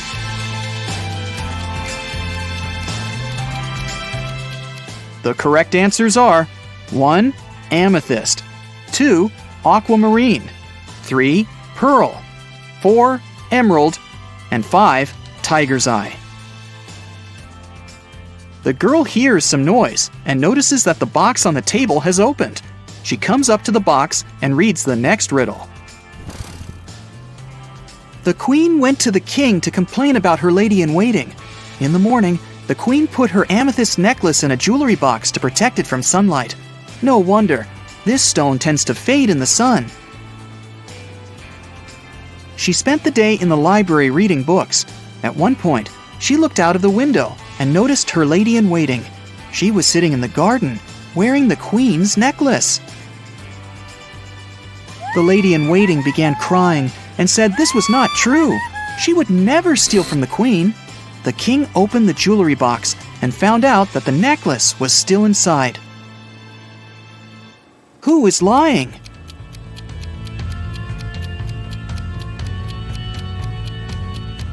The girl soon realizes that the lady-in-waiting is the liar. Have you noticed that the amethyst is now much dimmer than before?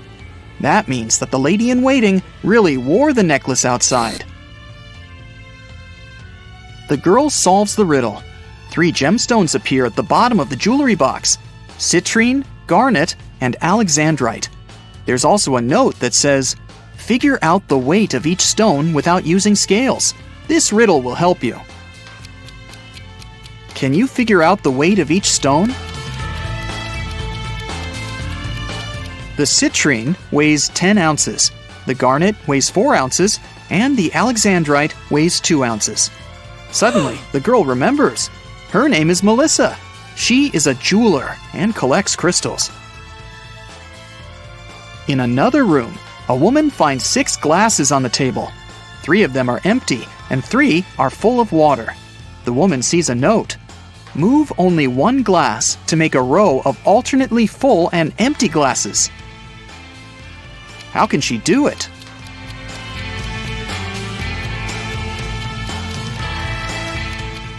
She should take the 5th glass and pour the water into the second one. Suddenly, the glasses disappear. Instead, 2 sets of different ingredients and a note appear on the table. The note says, "Find 3 differences." Can you spot all of them?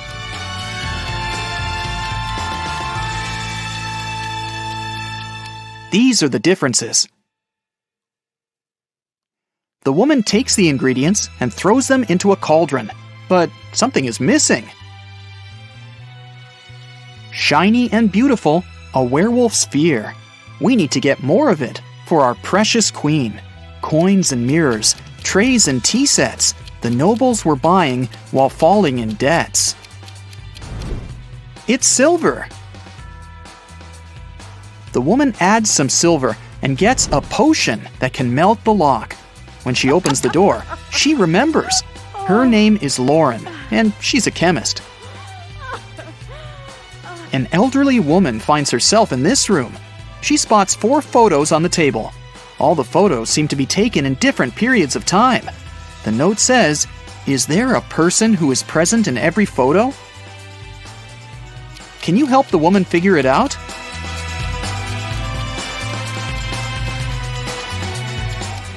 Here she is. Despite the signs of aging, you can see that this is the same woman.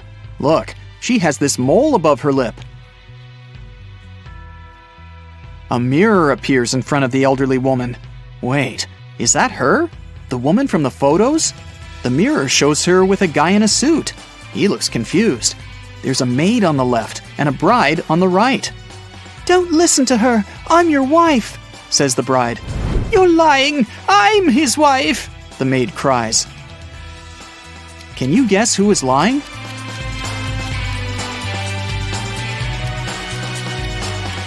The girl on the left is his wife because she has a wedding ring on her finger. Wait, she also has the same mole above her lip. Is this our elderly woman when she was young? The letters appear in the mirror. IVTCBOE. What does that mean? I'll give you a hint. Try to think outside the box. It's husband. Each letter in this word is replaced by the next letter in the alphabet. And suddenly, the woman remembers.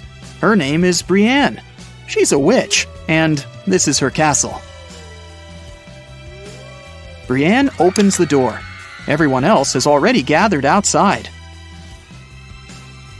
"I'm your mother," she says.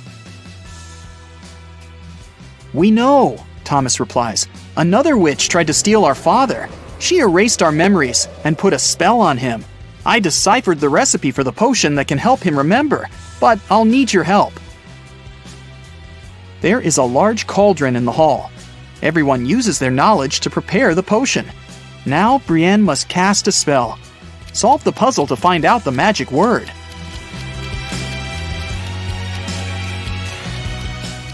It's Memoria.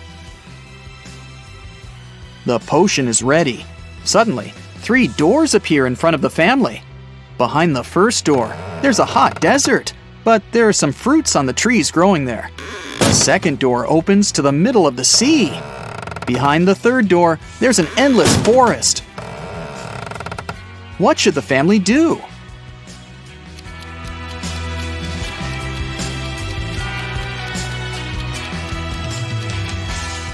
They should use the trees to make a raft and pick up the fruits so that they don't starve. Now they can cross the sea. Meanwhile, Brienne uses a spell to chain the witch. Solve another puzzle to learn the spell she uses. It's Sigillum.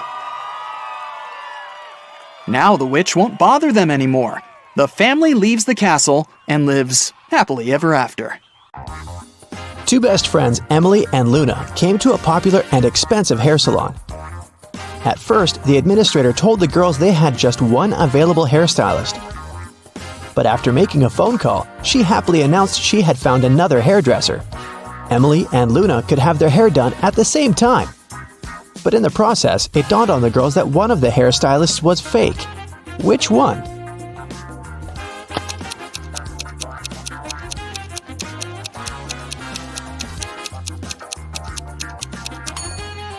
Hairstylists are using regular scissors, but instead of hairspray, the one on the left is holding a can of bug spray.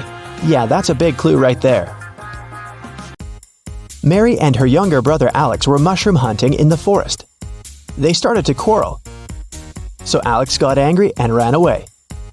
After several minutes, Mary rushed after him. She was still fuming but also worried.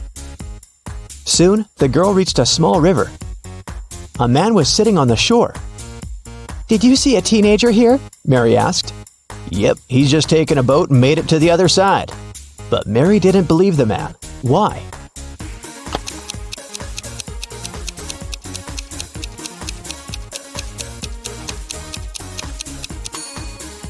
The boat is indeed on the other side, but the paddles are lying next to the man. How could the boy cross the river without them?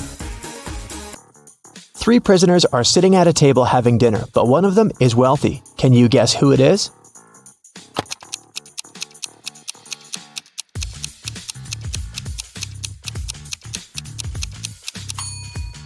It's not the guy with the steak and shrimps. The little tag on his shirt reveals he's a chef, and he likes to prepare a special treat for himself. The guy with the jewels shows that he's well off, but in prison, jewelry is basically worthless. It's the third guy.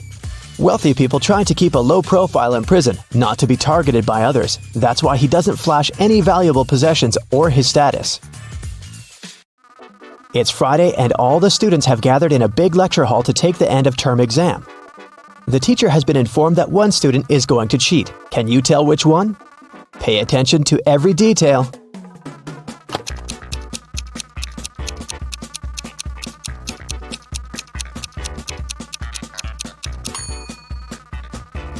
It's student C.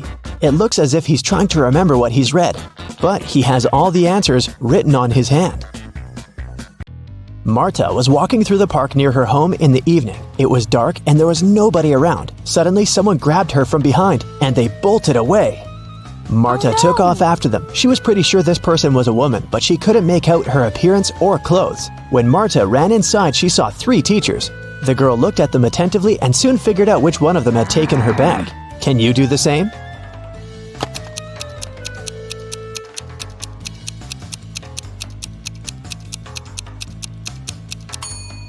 The woman in the middle wouldn't be able to run away with a cast on her leg. The one on the right doesn't have anything in her hands. Where would she hide Marta's bag so quickly? But the woman on the left has a big shopper bag on her shoulder. A real teacher wouldn't need to carry it in the classroom, so she was definitely the one who took the bag. Jonathan sneaked out of the house late in the evening to meet his girlfriend. The teenager thought he was extremely careful and quiet, but his whole family knew about his plan. They were aware the guy would return at midnight, so they decided to make a bet. The one who would see Nathan first when the guy started climbing the fence would be the winner.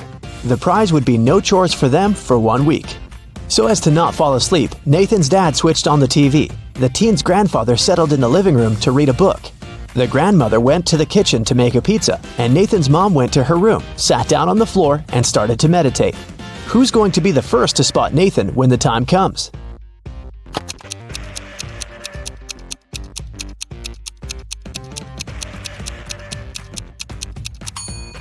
Nathan's mom. Her eyes will be used to the darkness, and she will see better than the others.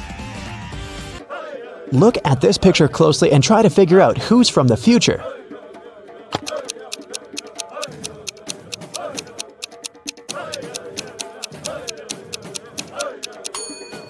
Well, I'm pretty sure there was no flashlights in the Stone Age, so it has to be this guy here. Down in the Sea Kingdom, Stacy met Neptune. He was sitting on his throne, surrounded by 3 mermaids. Neptune asked Stacy to return the pearl necklace to his wife, who had recently lost it. Luke happened to have found the necklace on the shore. Can you guess which mermaid is Neptune's wife, so Luke can give it back to her?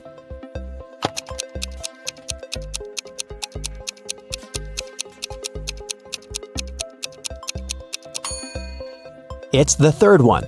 She's the only one who's wearing an engagement ring. Lisa was a famous top model. She was found unconscious in her dressing room during a photo shoot and taken to a hospital. Doctors said she had a severe allergic reaction.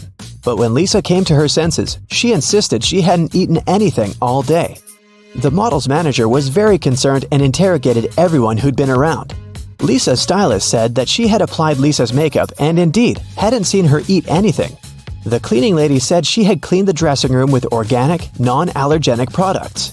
Lisa's main rival, Nora, said that she'd been watching the shooting all day long. She hadn't noticed anything suspicious. Who's the culprit?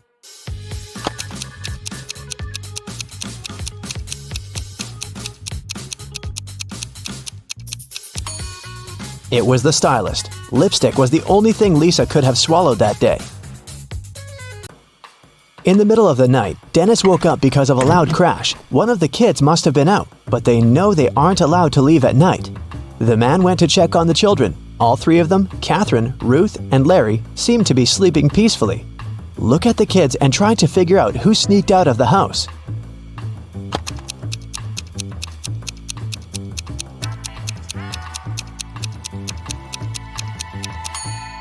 It was Ruth. There's a dirty sneaker hidden behind the curtain and several pieces of French fries under her bed.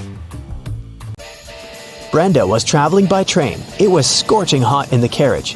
The girl took off her gold bracelet decorated with diamonds and put it on the table in front of her. Several minutes later, the train entered a tunnel, and it got pitch dark. When the tunnel was left behind, there was no bracelet on the table. Brenda was shocked.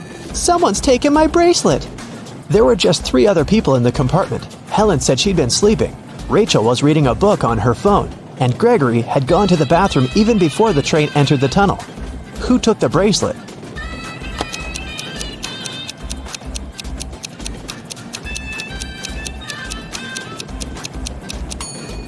It was Helen.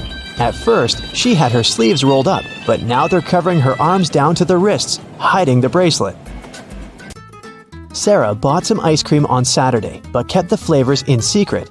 When she woke up on Sunday, all the ice cream was gone. She asked everyone in the house if they knew anything about it. James answered he had gone to work early that morning and hadn't seen anything. Mary said she wanted to have the new caramel ice cream in the afternoon. She felt bad she was going to miss it. John didn't even know there was ice cream in the house, but he was looking forward to trying it. Can you figure out who knows something?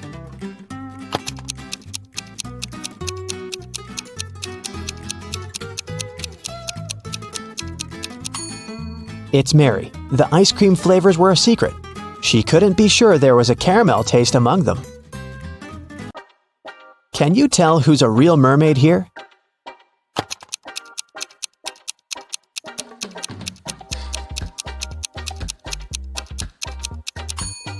The second one is a guy, so he definitely isn't a mermaid. The girl on the right is chilling in the sun, and she's out of the water. Mermaids wouldn't do that because they dry out in the sun. So the real mermaid must be the one on the left. There were some thefts at the supermarket. There were 3 cases in total, in January, April, and June. The security camera recorded these videos. The security officer tried to have a closer look and suddenly noticed one detail. After that, the identity of the thief became clear. What did he notice?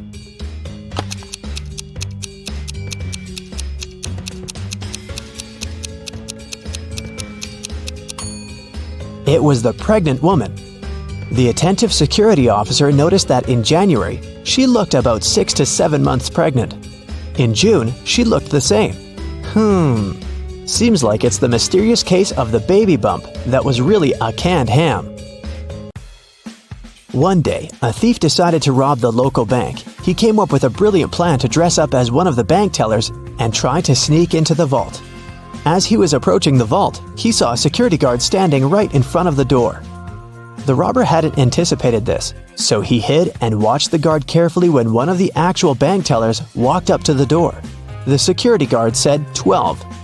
The worker answered 6 and got in. Then another teller came up to the vault. When the security guard said 6, the person answered 3 and was granted access. The thief nonchalantly walked up to the security guard when the guard said 10. The robber confidently answered 5. He was arrested immediately. So why was the thief's answer wrong, and what could he have answered instead?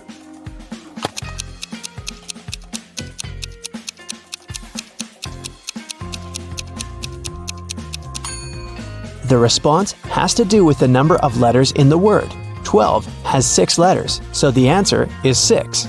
6, in turn, has 3 letters, so the answer is 3. Well, you can see by now that the robber should have said 3. Looks like he wasn't as brilliant as he thought.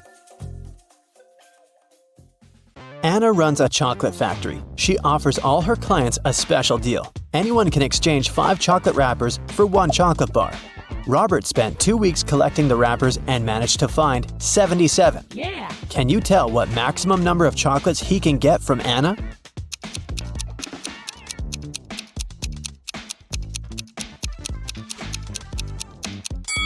Robert can get a total of 19 chocolates.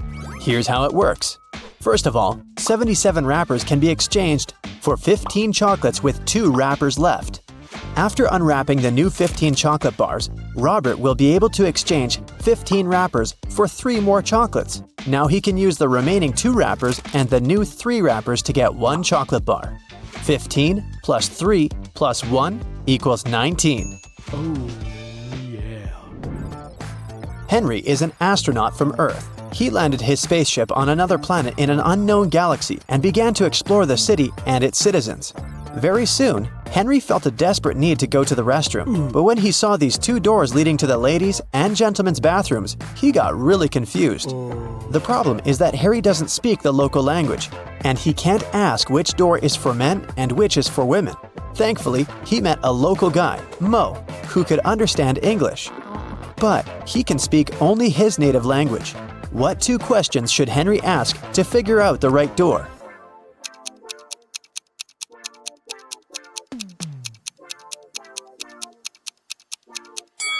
He should point at one of the doors and ask, "Is this the men's restroom?" Then he needs to remember Mo's reply and ask, "Am I a man?" If Mo says the same word, then the restroom Henry is pointing at must be for men. And if Mo says a different word, the restroom is for women. There were 9 candies in a box. 9 people took 9 candies, but 1 candy is still in the box. How can it be possible?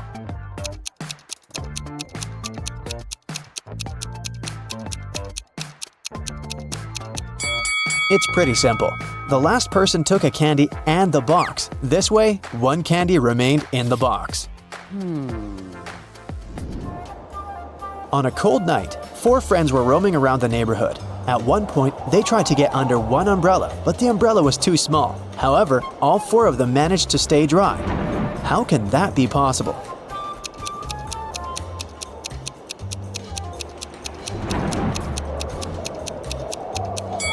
It's possible because it wasn't raining. Meet Erica and Jim. Do you have any idea why he pushed her?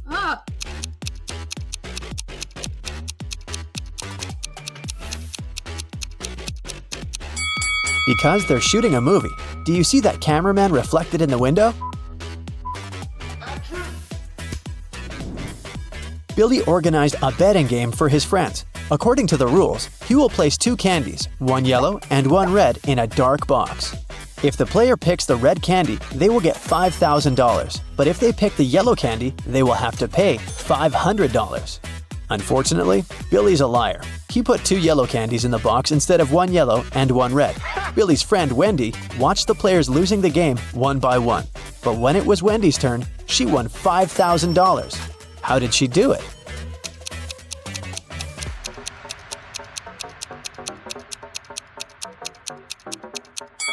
She picked a candy and, without showing it to anyone, ate it. Then she picked the remaining candy, which was yellow, and showed it to everyone. Billy had to admit that the first candy had been red. Otherwise, everyone would find out he was a liar. Nina went speed dating and met 3 handsome guys. The next day, each of the guys asked her out. Can you help Nina make the best choice?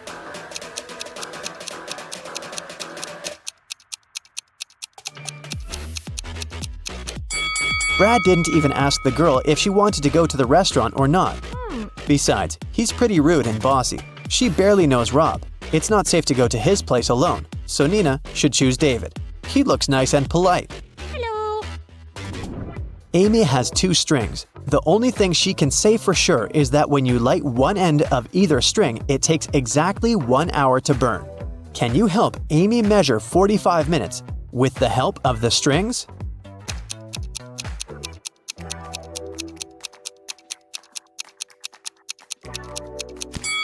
She should light both ends of the first string and one end of the second string. In 30 minutes, the first string will have burned completely. To measure the remaining 15 minutes, she should light the second end of the second string. When it's fully burned, we'll know for sure that 45 minutes have passed. Adam is a famous opera singer. He's going to perform for the king and queen for 7 days in a row. In return for his work, they should pay him 1/7 of a gold bar per day. Adam doesn't accept prepayments. He requires a daily payment, which is 1/7 of a gold bar. What's the fewest number of cuts they should make to be able to pay Adam each day?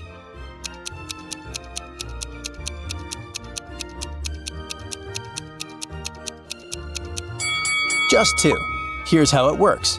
Day 1, cut 1/7 of the gold bar and give it to Adam. Day 2, cut 2/7 of the gold bar and give this piece to Adam. He'll give you 1/7 of the bar back. Day 3, give the singer the 1/7 piece you received the previous day. Day 4, give Adam 4/7 of the gold bar and he will give you the 1/7 and 2/7 pieces as change. Day 5, give Adam the 1/7 part of the bar. Day 6, give him the 2/7 piece and get the 1/7 one as change. And finally, Day 7, give Adam his final 1/7 piece of the gold bar. Jenny and Sam arrived at a picturesque campground. They had to set up a tent. There were 3 good spots, in the forest, in the field, and near the lake. Which place should they opt for?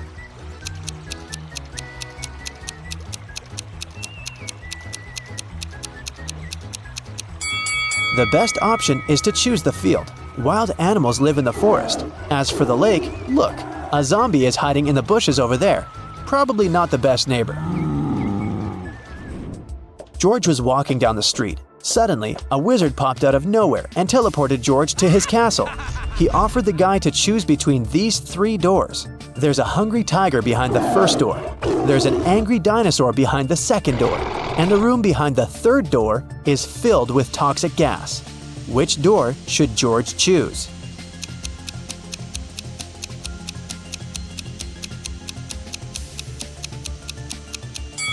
The second one. Dinosaurs went extinct millions of years ago. Jerry has an apple tree. The number of apples on his tree doubles every week. After 30 weeks, the tree is completely covered with fruit. Can you guess how many weeks the tree needs to get half covered with oranges?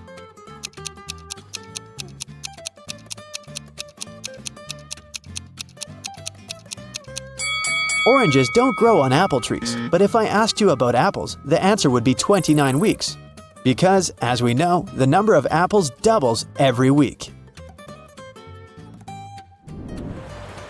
In the ocean, there's an island. On the island, there's a house. In the middle of the house, there's a glass of water.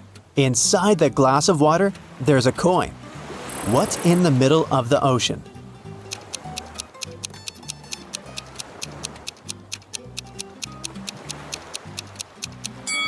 The correct answer is simple, the letter E. Harry went to a party. He liked these 4 ladies. He wanted to talk to one of them.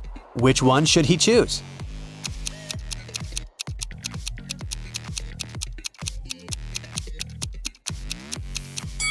Take a look at the first lady's hand. She's a zombie. The second lady has a vampire bite on her neck.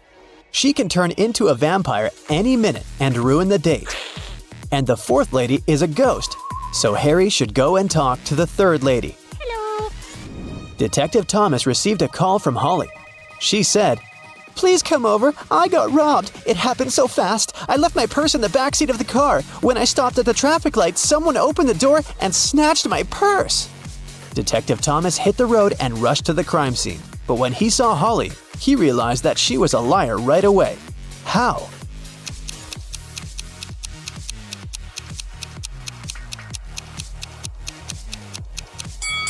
Holly has a 2-door car. How could a thief steal something from the back seat? There are 3 houses. One of the houses seems very weird. Can you tell which one of them looks suspicious?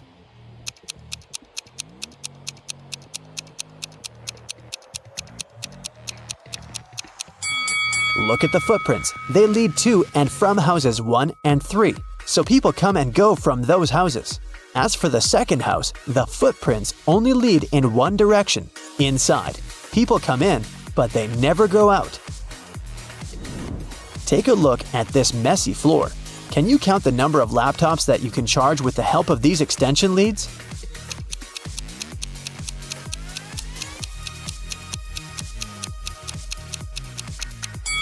The cord of extension lead 3 is torn. As for the second lead, one of its outlets is broken. Extension lead 4 has only one outlet, which makes the entire thing pretty useless. And extension lead 6 doesn't have any cable at all. Now let's see what we can do about it. Connect extension lead 1 to the wall outlet. Then connect extension lead 2 to extension lead 1. This way, you can use 2 outlets from the first extension lead to charge 2 laptops. One outlet of extension lead 2 can be used to connect the 5th extension lead, and one of them is useless anyway. Now we can use 2 outlets from extension lead 2 and all 4 outlets of the 5th extension lead to charge 6 laptops. So the total number of outlets in use will be 8. Simple! Danny and Diana are spouses. They jog in the park every morning. To match every 2 steps Danny makes, Diana needs to take 3 steps. If both of them start with the right foot, how many steps would they make before their left feet are in the front at the same time?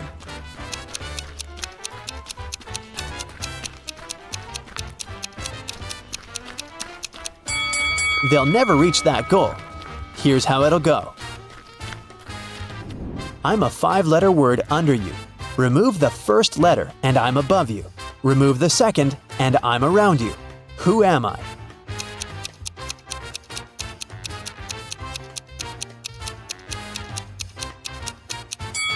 Well, have you managed to crack this riddle? It's a chair. Great job! A cluster of students was divided into 3 groups. Ava, Tio, and Max were the red team. Jane, Elsa, and Ever were the blue team. Chloe, Chase, and Belle were in the 3rd group. Following the logic, what was the color of their group? Green, orange, or yellow?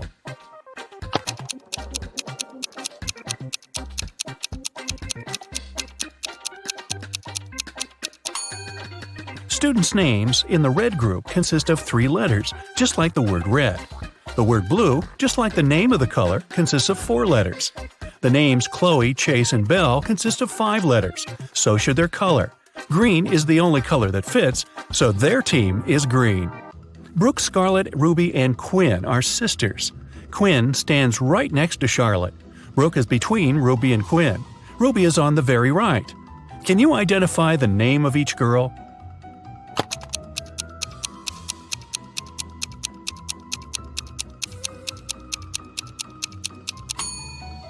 Let's start with the last hint. So, Ruby is on the right. Then, since Brooke is between Ruby and Quinn, the next one is Ruby. Then there's Quinn. The remaining girl on the left must be Scarlett. It fits the first hint too, because Quinn and Scarlett stand next to each other. So, it's Scarlett, Quinn, Brooke, and Ruby. Take a look at the 4 words: corset, sector, rocket, coster. Can you tell which one of them is an extra one?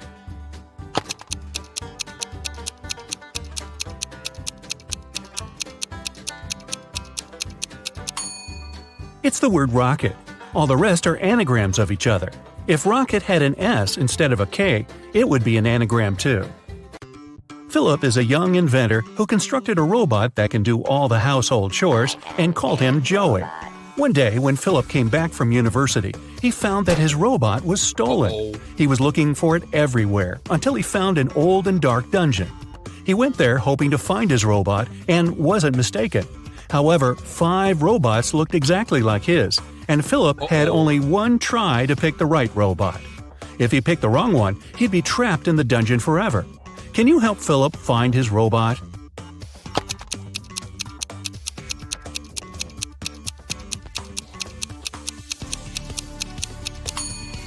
All the robots look exactly the same, but take a closer look.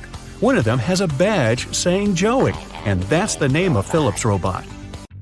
During the Christmas holidays, Mr. Jones reported that his dog was stolen. A local detective arrived to interrogate some neighbors. Mr. Thompson said he was out all day and just returned home, so he has nothing to do with the dog. Ms. Miller said she spent all day eating and binge-watching some movies. Mr. Raymond said that he was outside the house swimming all day and hasn't heard anything about the dog and hasn't even seen it. However, the detective figured out who stole the dog.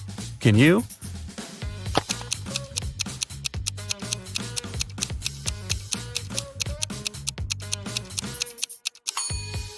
It must be Mr. Raymond. He said he was swimming outside. But take a look outside. It's winter and it's snowing.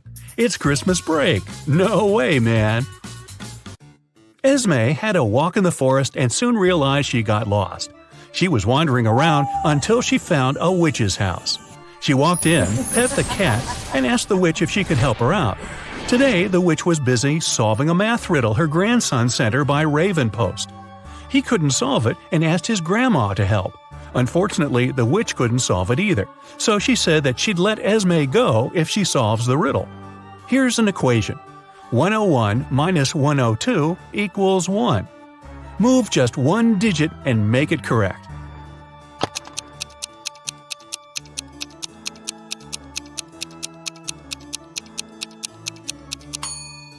Luckily, Esme is a smart girl. She just moved the 2 up to make it 10 squared. Now it's 101 minus 10 squared, which is 100. 101 minus 100 equals 1. So, Esme got away happily. Wyatt woke up in some dungeon. He tried to escape, but the door was locked. Moreover, a clock appeared and started ticking, saying there will be an explosion in half a minute if he doesn't crack the code. It was just one number, but the trick was that Wyatt only had one chance for a guess. Luckily, there was a hint. Can you guess what the correct digit is?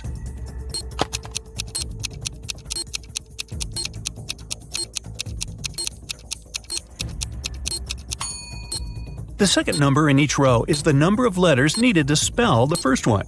So the word 1 has 3 letters. The word 2 has 3 as well. The word 3 has 5. The word 4 has 4 letters, so the digit Wyatt needs is 4. Blake was a writer applying for a job in a fashion magazine. However, the boss was a whimsical woman.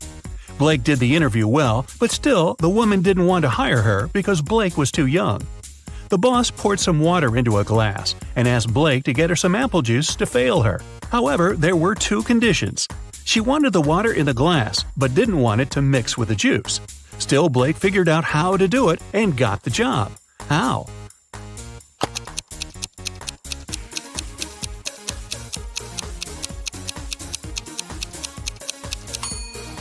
She just put the glass in the freezer and waited till the water got frozen.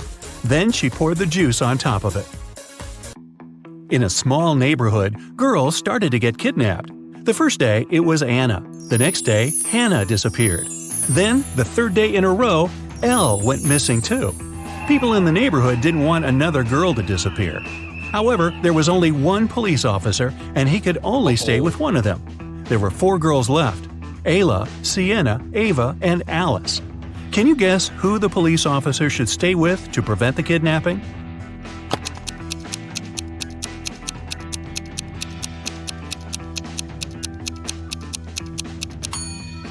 There should be a pattern, and there is. The names of all the missing girls, Anna, Hannah, and Elle, are palindromic. It means they're the same when you read them forward and backward. Only Ava has a palindromic name out of the remaining girls, so she must be the next target, and the officer should stay with her. On a rainy evening, Liberty came back from school to find out that her chocolate was stolen. She called her siblings and asked who ate her chocolate, but everyone denied it. Storm said he was working out in his room and he doesn't eat sweets. Andromeda said she would never eat someone else's chocolates. Thor said that he just walked home from his friend's house and didn't touch her chocolate either. However, Liberty didn't believe one of her siblings. Who stole her chocolate?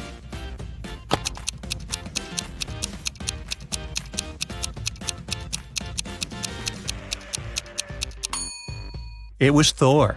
It's raining outside and he doesn't have an umbrella. If he was out, he'd be wet from the rain just like Liberty, but he wasn't. It means that he lied, which means he probably lied about the chocolate too. Della was having a birthday party. She invited 3 people over and got 3 presents: a pair of heels, a bag of makeup, and golden earrings. However, Della didn't like one of the presents. Can you guess which one and why?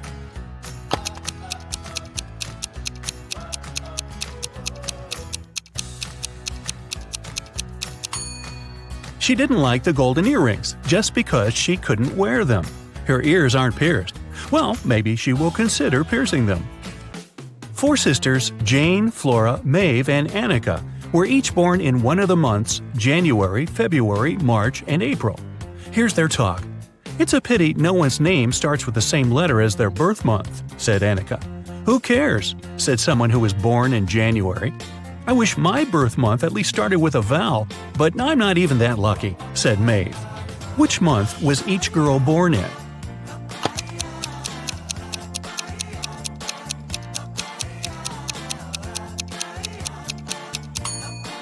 Let's draw a table. No girl's name starts with the same letter as the month, so we cross them out. The girl born in January replied, so Annika wasn't born in January. Neither was Maeve because she replied next. So Flora was born in January. Maeve wasn't born in April because her month doesn't start with a vowel, so April's girl is Jane. It leaves only March for Annika and, therefore, February for Maeve. Elsie is working as a maid at a rich woman's house. One day, the woman reported that her diamond necklace was stolen. She claimed that it must have been Elsie who stole it because that day no one else was in the house. However, Elsie denied taking it. Who should the officer believe?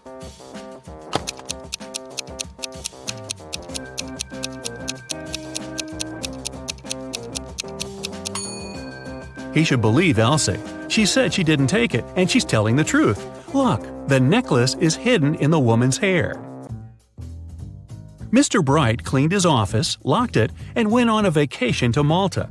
He spent 2 glorious weeks there, but he immediately realized that someone had broken into his office when he returned. He was the only one who had the key, but how did he realize someone had been in the office?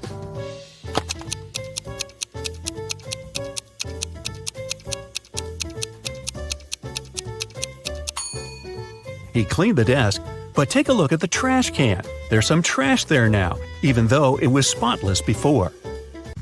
Virginia, a young girl, was found poisoned in her room. Detective Callum came to her house for investigation. The girl was found in the armchair with a glass of some liquid by her side. It looked like she poisoned herself, but the detective didn't believe it. He said it was someone else who poisoned her, and it probably wasn't even in the glass. Why did he think so?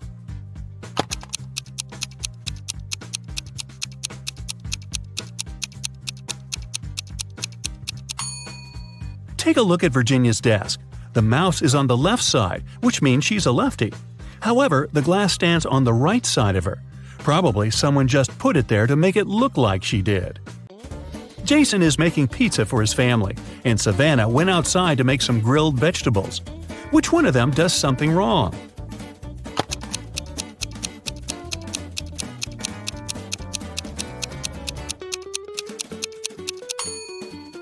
Jason. He forgot to turn on the oven.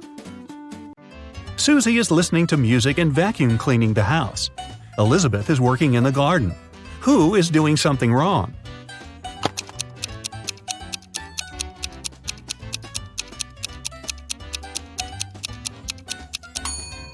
Susie should take her headphones out and check out what she's doing. The vacuum cleaner isn't plugged in, so she's about to do it all over again. It's finally Christmas time, and 2 girls, Nicole and Rachel, are getting ready for their vacation in Mexico.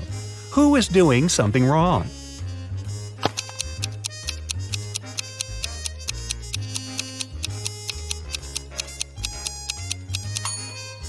Rachel.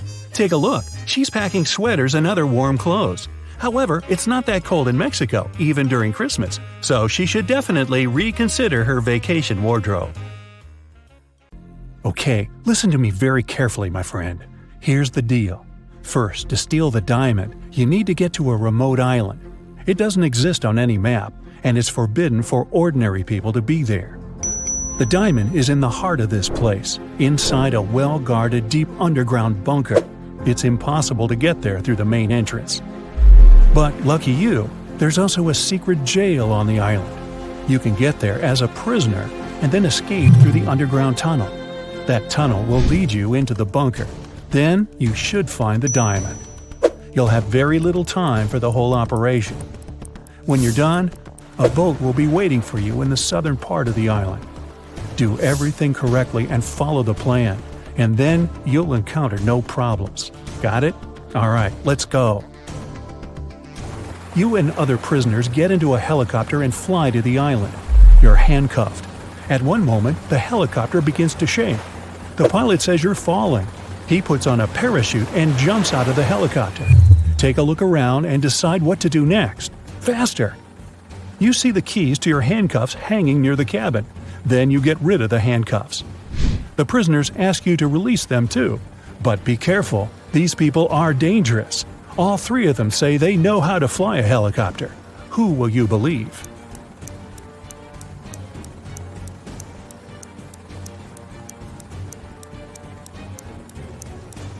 That guy with the tattoo with a helicopter on his leg, maybe he's a good pilot. You remove his handcuffs and he admits he has lied. None of these people knows how to fly a helicopter. There's only one parachute left. The prisoner pushes you to the side, grabs the parachute, and jumps out of the falling helicopter.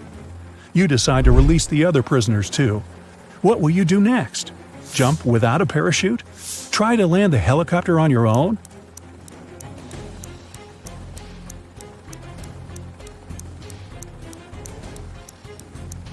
The helicopter's pilot abandoned the vehicle because the landing was impossible, so you will not succeed either. You need to jump. You have been flying over the ocean, remember? Also, the helicopter is falling, so the height isn't that great. You jump into the water and swim toward the shore. Suddenly, you notice a shark's fin. It's quickly approaching you. What are you going to do? A. Try to swim to the shore as fast as possible. B. Don't swim anywhere and just float in the water. C. Dive and start waving your hands to scare the shark away.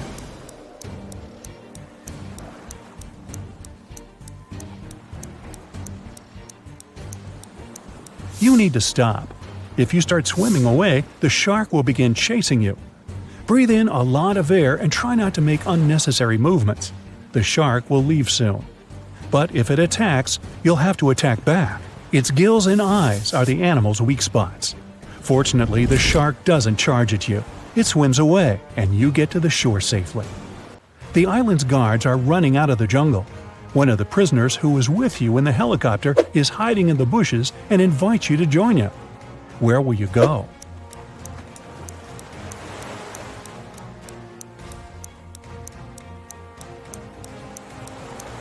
Let the guards catch you and take you to jail. Don't forget about your mission. They dress you in a yellow shirt and lead you away. You see many dangerous people. You're sitting at the table having lunch. There are 3 prisoners in front of you. One of them is going to escape. But who?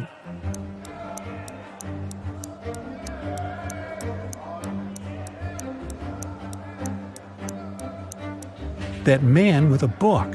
A metal file serves him as a bookmark. Today, he will also try to escape. The underground tunnel leading from the prison to the bunker is located under the laundry room. You need to get out of your cell and get there.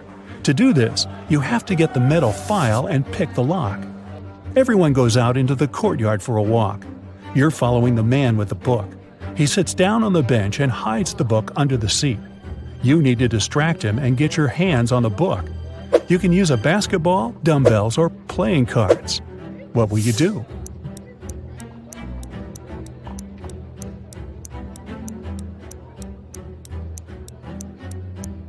You can offer to work out with the dumbbells or play cards, but it will be difficult for you to get out of his sight. Start playing basketball. Throw the ball far away. The prisoner will run after it. Meanwhile, you'll take the book. So you grab the book but find no file inside. Instead of this, you find some money.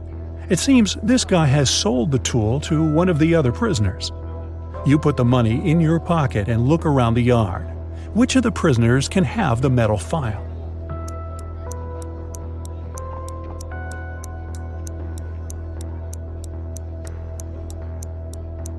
That guy is pressing his fingers to the sleeve of his shirt. Apparently, he's hiding the tool there. You're about to approach him, but one of the prisoners starts a fight. The guards are trying to prevent a riot. In all this chaos, someone hits you on the head and you lose consciousness. You wake up in a hospital ward. Oh no! You have almost no time left. The doors are locked. Several security guards are walking around. How can you get into the laundry room?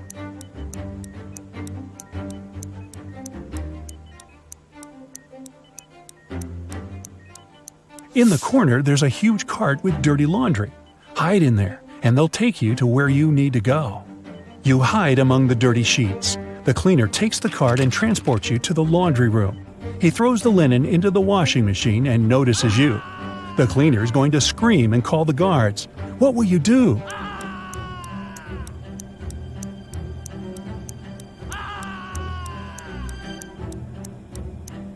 You have some money, remember? You can pay for his silence.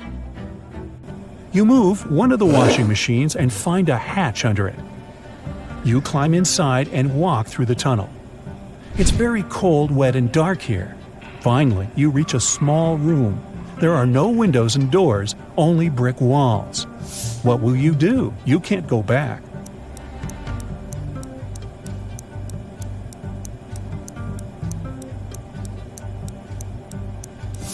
Among all these bricks, there's one sticking out of the wall. Try to push it. It worked. A secret door opens, and you step inside. You go down and find yourself in front of another iron door. You notice an oxygen tank with a mask lying nearby. You open the door and find yourself in an airlock room between two iron doors.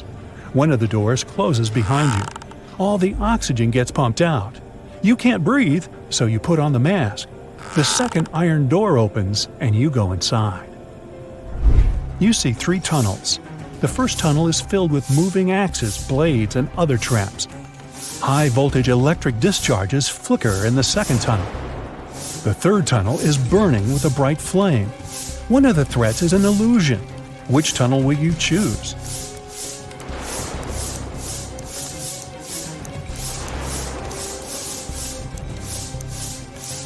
There's no air in the room, which means fire can't burn here.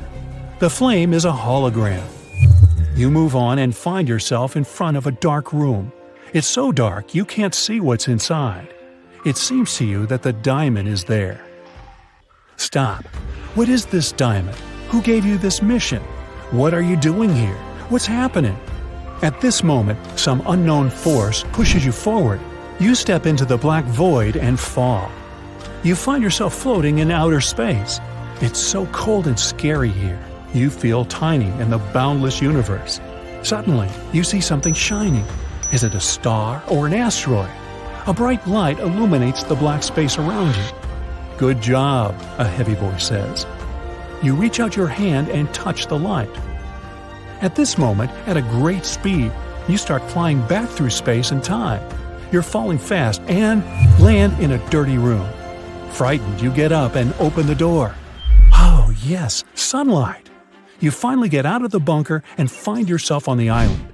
There are 2 paths in front of you. One leads to the south, the other to the north. Which one will you choose?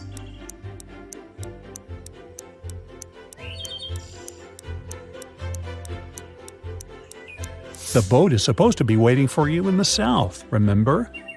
You go through the jungle and find an old car. You start the engine and grab an MP3 player with headphones from the glove compartment. You drive along the road listening to music when you realize the brakes don't work.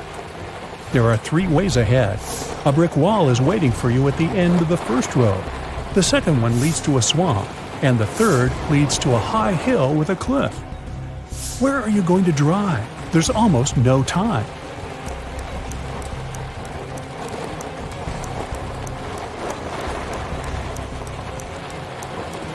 Release the gas pedal and drive up the hill. The car will start slowing down, and soon you'll be able to get out of it. You go through the jungle and find yourself on the shore.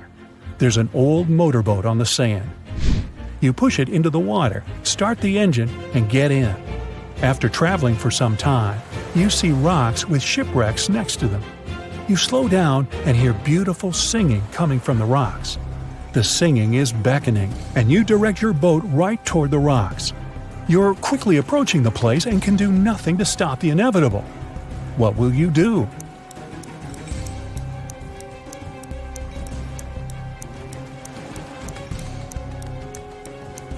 You have the MP3 player you found in the car.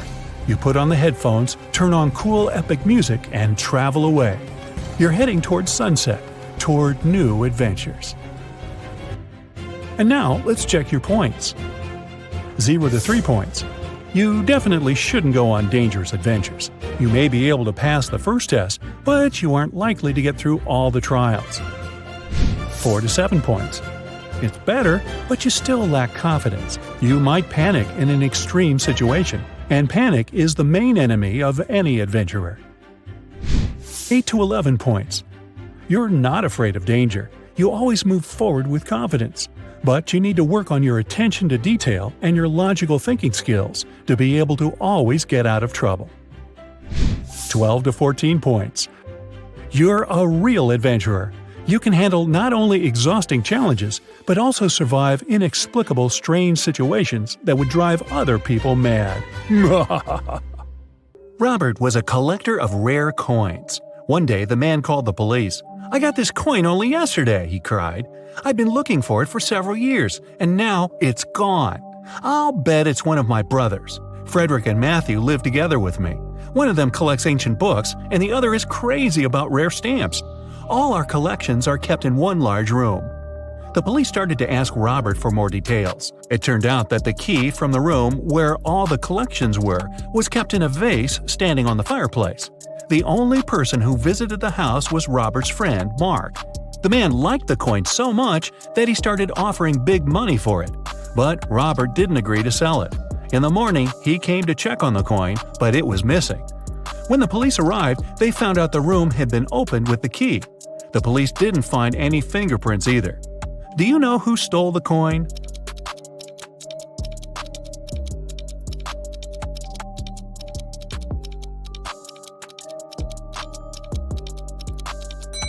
It was Mark. He was the only person who had a reason for getting rid of the fingerprints. The brothers' fingerprints would be absolutely natural since they live there. There was a blackout in the city, but the bus driver still noticed a dog on the road and managed to stop in time. How did he do this?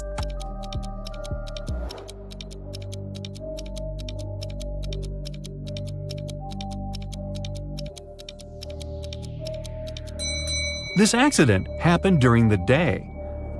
It's nothing but holes tied to other holes. At the same time, it's as strong as steel, but not as stiff as a pole. What is it?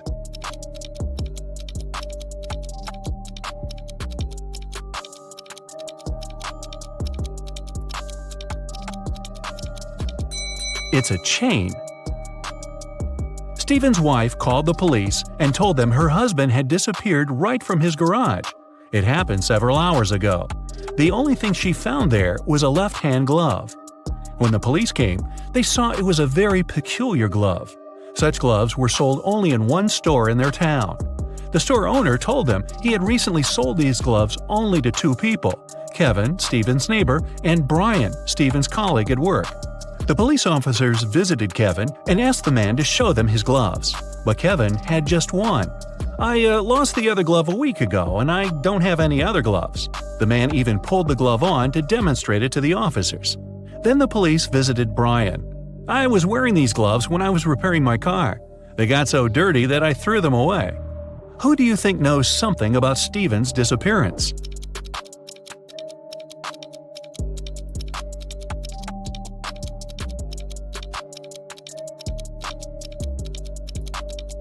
Brian. Kevin put his glove on his left hand, and the glove Stephen's wife found was also for the left hand. A math teacher told his students about the Roman numerals. After that, he asked them to draw just one continuous line and turn IX into 6. The only condition was that the students were not to lift their pens from the paper until the line was finished. Jeffrey was the first to complete this task. How did he do this?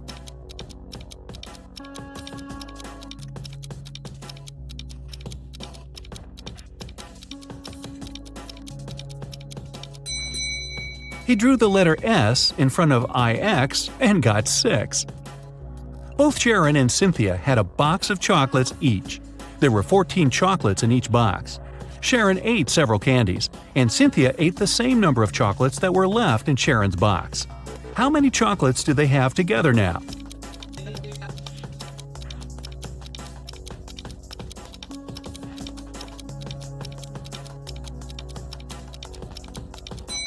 They still have 14 chocolates together.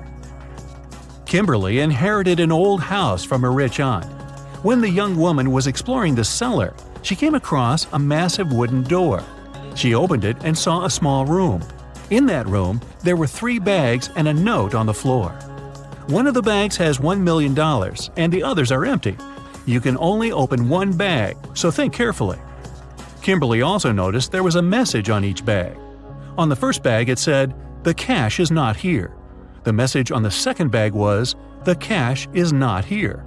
And the message on the third bag claimed, "The cash is in the second bag." If only one message is true, which bag has the money?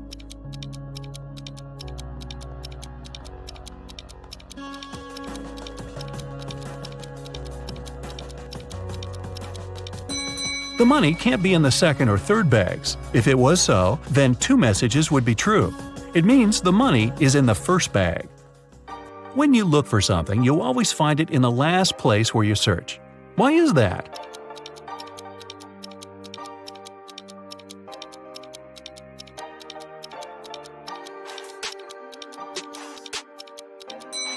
It's always the last place where you look because, after this, there's no need to continue your search. A married couple went on a vacation and asked their neighbor to look after their house. When they returned, the wife found out that she had lost all her expensive jewelry, and it happened because of a power failure, no less. The woman had hidden her jewelry in a supposedly safe place. The house hadn't been burgled. The neighbor was an honest person. The jewelry had disappeared by accident. What happened?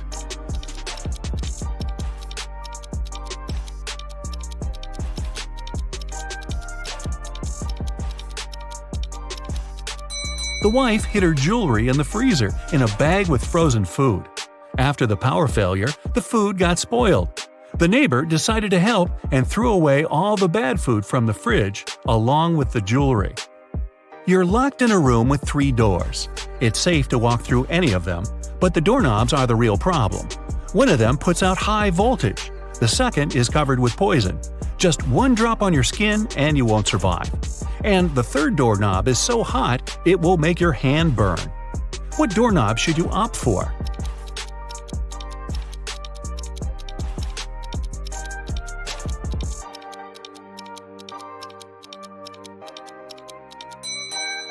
The second one. You can take off any piece of clothing and open the door with its help. This way you won't touch the doorknob with your bare hand. A woman was hit by a car that sped away right after the accident. When the police arrived, they found several witnesses who described the car.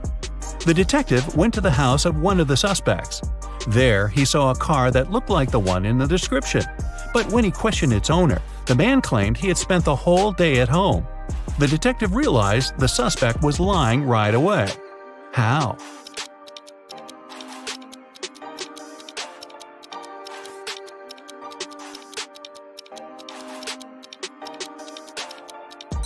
He touched the hood of the car.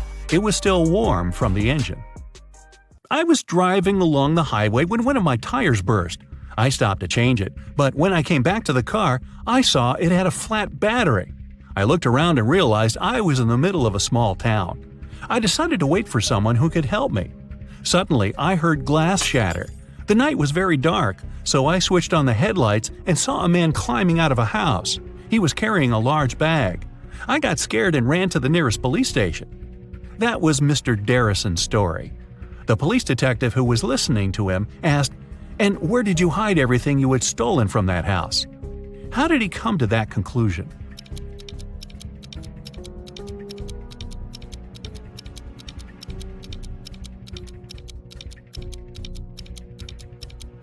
If Mr. Darrison's car battery was flat, how could he switch on the headlights? Dylan was trapped in a basement. The only thing he found inside was a note and a pen. Find the way to get 200 out of 188 with one line, and you'll be free. 5 minutes later, the door opened automatically, and Dylan was free. What did he do?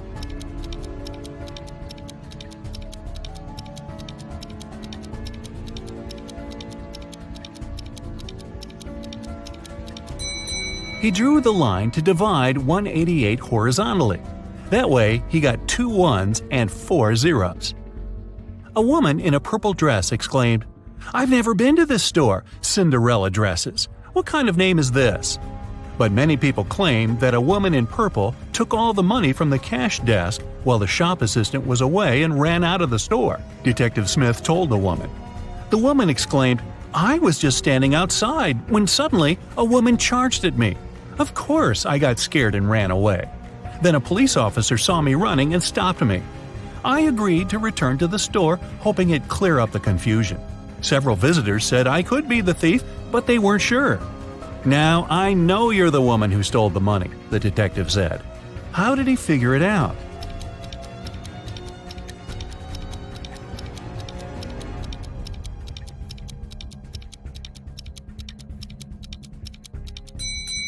The woman said return to the store, which means she had been there before and lied about the whole situation. Your company produces shoes. You have 2 factories in different cities. The workers of both factories have started to steal shoes. You can't use any additional security, but you have to stop the theft. How can you do it?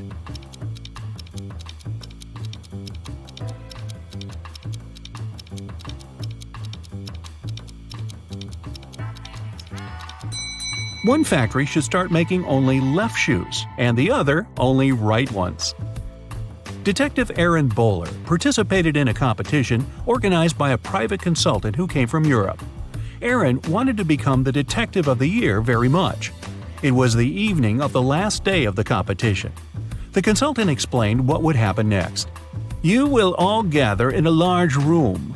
Once you hear a shot outside, you'll need to rush in and find the criminal. The winner will be the person who will get to them first. You aren't allowed to use any equipment or tools. Several hours passed, and the people in the room started to get nervous. Suddenly, Aaron got up and went to another room.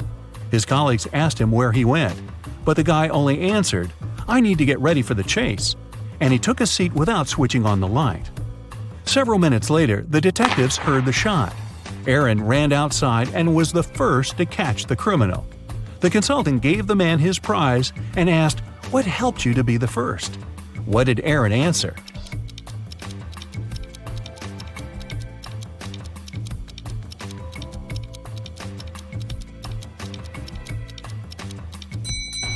His eyes didn't need to get used to the darkness outside because he had already spent some time in a dark place. Look at this picture. There's something wrong here. Can you figure out what it is?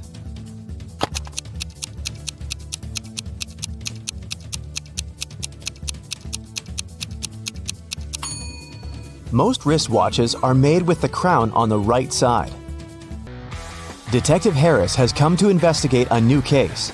A car crashed into a restaurant window, smashing it.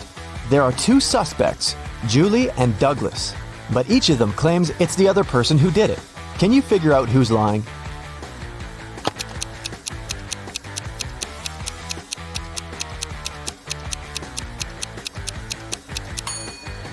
It's Julie. The tire tracks on the ground belong to her car. At 9 a.m., Ethan got a call from his friend, an owner of a large business. The man said that a very important document had disappeared from his office. It had been on his desk the evening before, but now it was nowhere to be found. Ethan immediately went there to question his friend's employees. Soon, he had 3 suspects. Walter said he had spent the previous evening at the movies. Joan had dinner with her friends, and Zachary visited an art gallery. It didn't take Ethan long to understand who was lying. Do you know it too?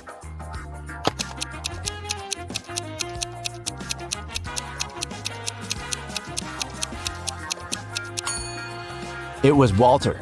His ticket isn't torn. It means he didn't enter the movie theater. Look at these prehistoric people. Who is from the future?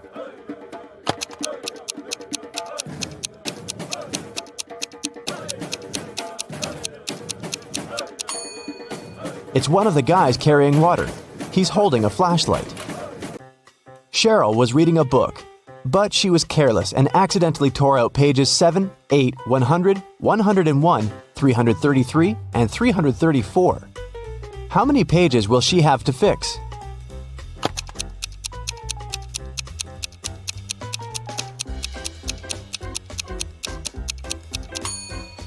Just 4. 7 and 8, as well as 333 and 334, are different sides of one page. Olivia called the police. She told them someone had broken into her house, tied her up, and taken all her money and valuables. When the officers arrived, the entrance door was open, and Olivia was indeed tied to a chair. And still, the detectives didn't believe her story. Why?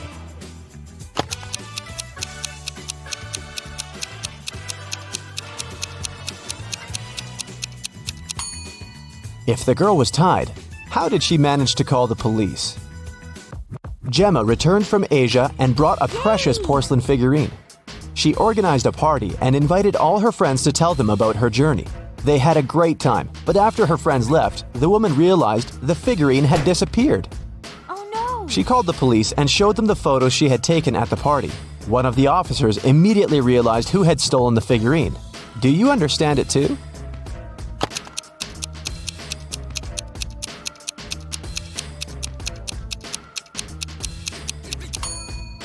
It was Emma. She hid the figurine under her hat. Look at these 4 matchstick patterns. Which one is different from the rest?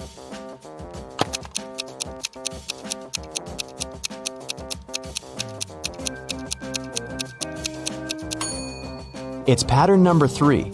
In all others, you can find 2 rectangles, but this one forms just one. One scientist needed volunteers for his experiments, and 2 friends, William and Oliver, needed money. And since the scientists promised the experiments were going to be harmless, they agreed to participate. But in reality, the scientist planned to test the volunteers' reaction to different poisons. First, he trapped the guys in his lab. Then he separated them and locked them in different rooms. William and Oliver could only escape if they joined their efforts. Unfortunately, the scientist was extremely cautious. The guys didn't see each other. One of them could only use the bathroom only in the evening, and the other only in the morning. And still, in a couple of days, the guys managed to get away. How did they do it?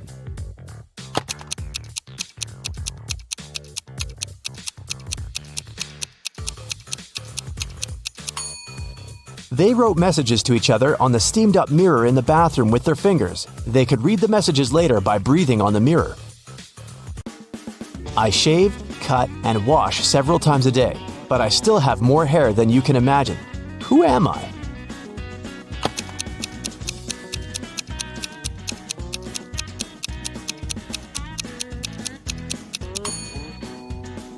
I'm a barber. Adam was driving home late at night when he noticed he was about to run out of gas. He stopped at a gas station to fill his gas tank and buy some snacks. Inside, there was a cashier and one more customer dressed in black. When Adam came up to the employee to pay, she told him $5.05. Adam paid, went outside, and called the police to report an emergency. Why did he do it?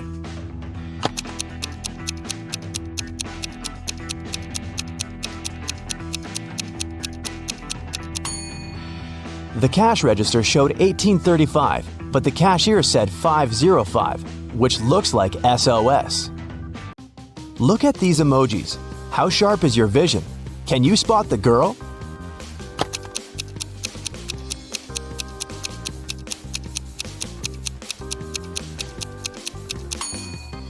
Right you are. Here she is, on the left. Can you find all 6 Ys in this picture?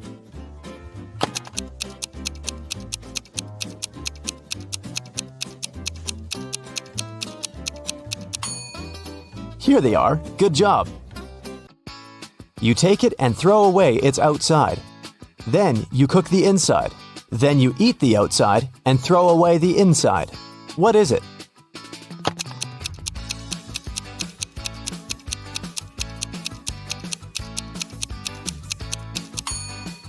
You've just eaten corn on the cob. Marcus woke up in a dark basement with just one candle burning on the table. He saw 3 doors in one of the walls and 3 keys lying on the table. How many attempts did the guy need to figure out the key for each door?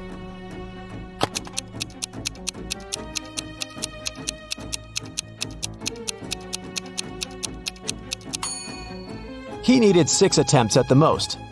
3 of them for the first key, 2 attempts for the second key and 2 remaining doors, and just 1 attempt for the last key. But if Marcus is extremely lucky, he might just need 3 attempts. Look at these words. One of them is odd. Can you figure out which one? First, second, third, fourth, fifth, sixth, 7th, 8th, 9, 10, 11, 12, 13, 14, 15, 16.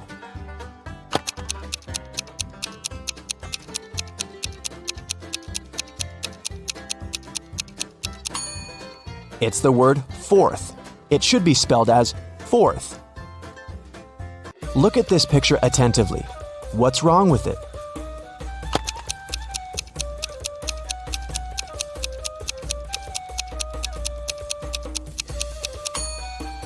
There are no shadows here. Larry's mother asked the guy to do some grocery shopping. She gave him a shopping list and her bank card, but the woman knew her son was very absent-minded. That's why she gave Larry a small note in case he forgot the card's PIN number. When the guy was at the register, he realized he had indeed forgotten the PIN. Larry pulled the note out of his pocket and immediately remembered the PIN. Can you figure out what it was if the note had a fly, a cat, a person, and a snake drawn on it?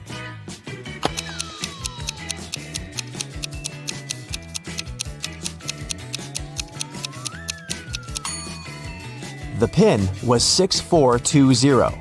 Larry just had to count the number of legs of each creature. What is the missing number?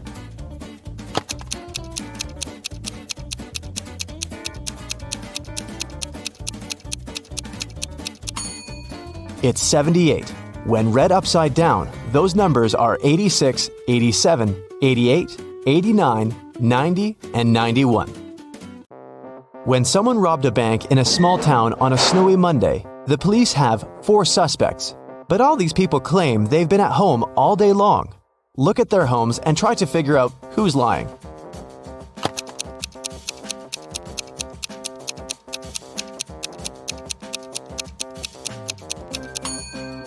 It's Rick. He returned home only recently. He parked his car near the house after the snow had already built up on his driveway. You need to move only 2 matchsticks to get 2 squares. How can you do it?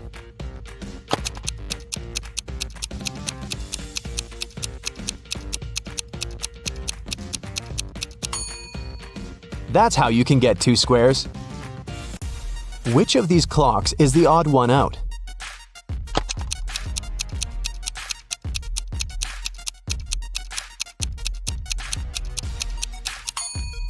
It's clock C. On its face, 13 has taken the place of 12. Thomas loved asking his friends to solve all kinds of funny riddles. If they answered correctly, he helped them with whatever they had problems with. One day, Daniel came to Thomas and asked for help with his math exam. He knew the rules though. He had to solve one riddle first. "What kind of running leads to walking?" Thomas asked. Do you know the correct answer?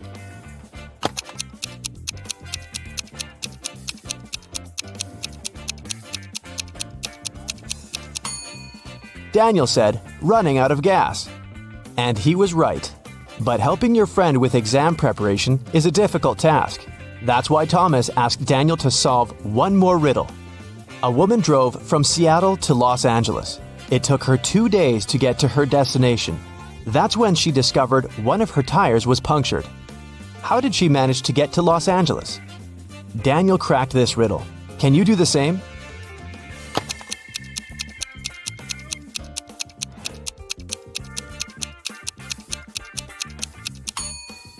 The punctured tire was the spare one.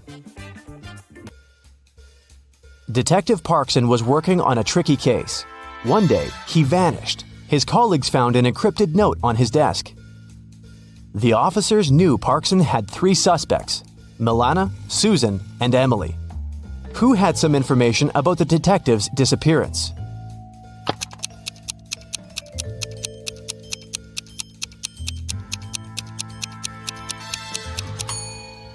After some time, one of the police officers cracked the code.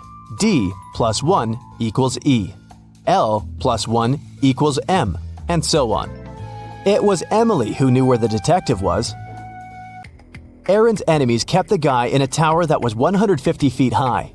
Aaron's friends managed to have a pair of scissors and a rope delivered to the man. Unfortunately, the rope was just 75 feet long, and still, Aaron managed to escape. It's known for sure that he cut the rope in the middle. But then what?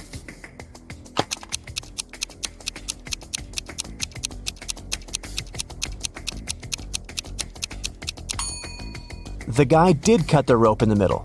Not across, but along. He tied the 2 parts of the rope together and got down to the ground. Mike pointed at a young woman in the street and said, "She's the daughter of my grandfather's only son." Is the woman related to Mike?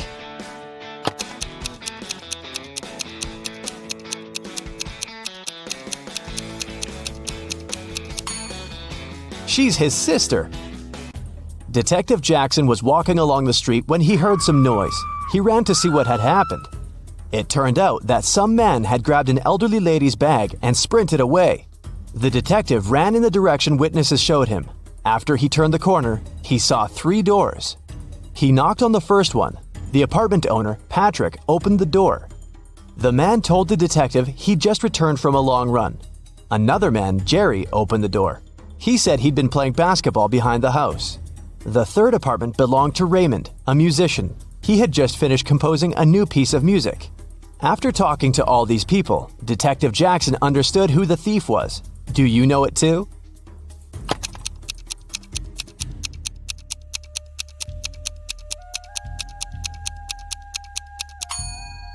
The thief is Jerry. He claimed he'd been playing basketball, but he was holding a football while talking to the detective.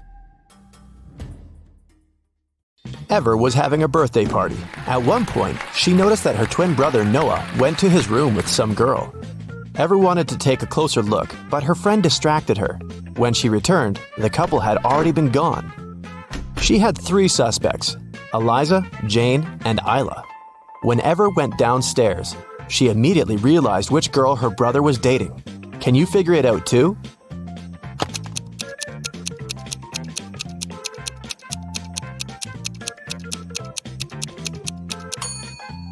Eliza isn't wearing her cardigan. Ever saw it in Noah's room, hanging from the chair. So it must have been her who was in the room with the guy.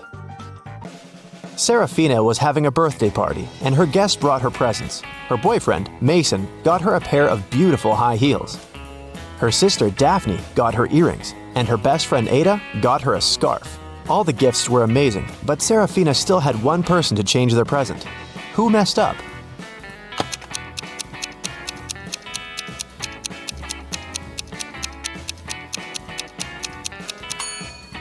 Mason. Look, both shoes are left ones. Esme got lost in the forest. After wandering around for hours, she finally came across the witch's house. She pet the cat and gave it its favorite snacks. After that, the girl asked the witch if she could help her again. The witch was packing. She was planning to go fishing the next day, but she had a problem. Her fishing rod was 13 feet long, and the transport company the witch was going to use only allowed to take things that were no longer than 12 feet. The witch couldn't figure out what to do and asked Esme to help. If she could find some solution, the witch would help her get home. Esme found a way to pack the fishing rod without breaking it or breaking any rules. What did she offer?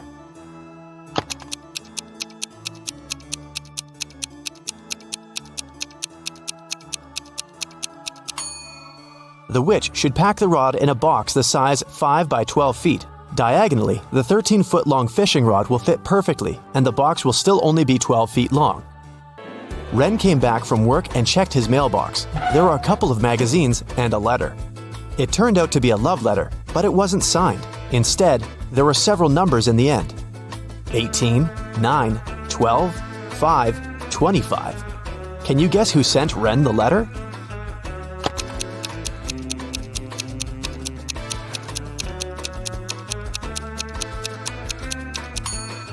Each number indicates the position of the corresponding letter in the alphabet. The 18th letter is R. Letter number 9 is I. And letter number 12 is L. The 5th letter is E. And the 25th one is Y.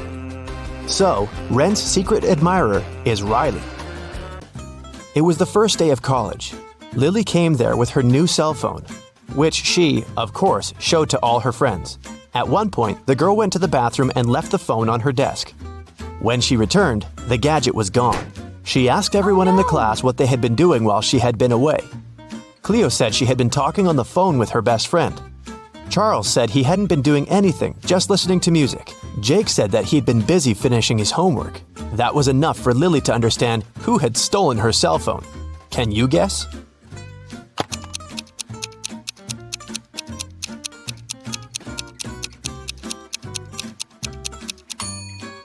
Jake said he had been finishing his homework, but it's the first day of college. There can't be any homework.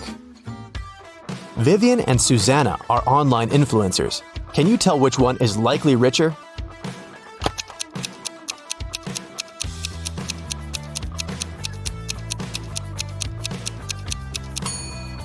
Pay attention to the number of followers each of them has. It looks like Susanna has way more people watching, so she probably gets more sponsorships. The police had been looking for Alex for months. They got the information he went to Cuba. That's what he told all his friends. But then he was accidentally found in Norway. The police know his girlfriend helps him, but they aren't sure who his girlfriend is. They ask Alex's friends who the guy is dating. But all of them name different girls, and all the girls deny being his girlfriend. Then, the police decide to check the messages the girls sent to Alex.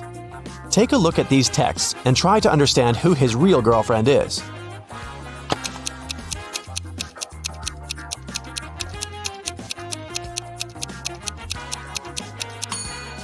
His girlfriend must be the one who knew where he was actually going.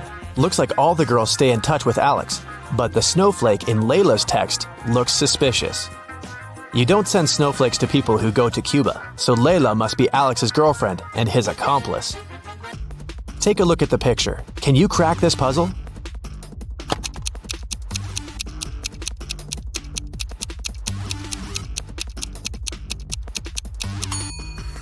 The answer is the number of times the line cross in the image. It must be 3. Sierra found herself locked in a dungeon. She couldn't remember what had happened.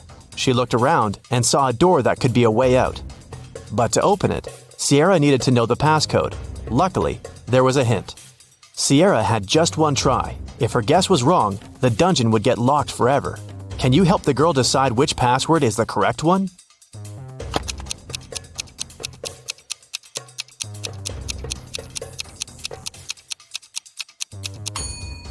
If you take a closer look, you may notice that some of the digits are faded. This is probably because they were the most frequently used. These digits are 1, 3, 5, and 9. The only code that has all of them is the second one, 3915. That must be the one. Mrs. Darcy is a mother of 3 teenagers. Late at night, she was sleeping in her room when she heard some scratching, then the sound of the window closing. She realized that one of her children was trying to get inside or sneak out of the house. Take a look at Susie, Brittany, and Celeste's rooms. Can you tell which girl sneaks out at night?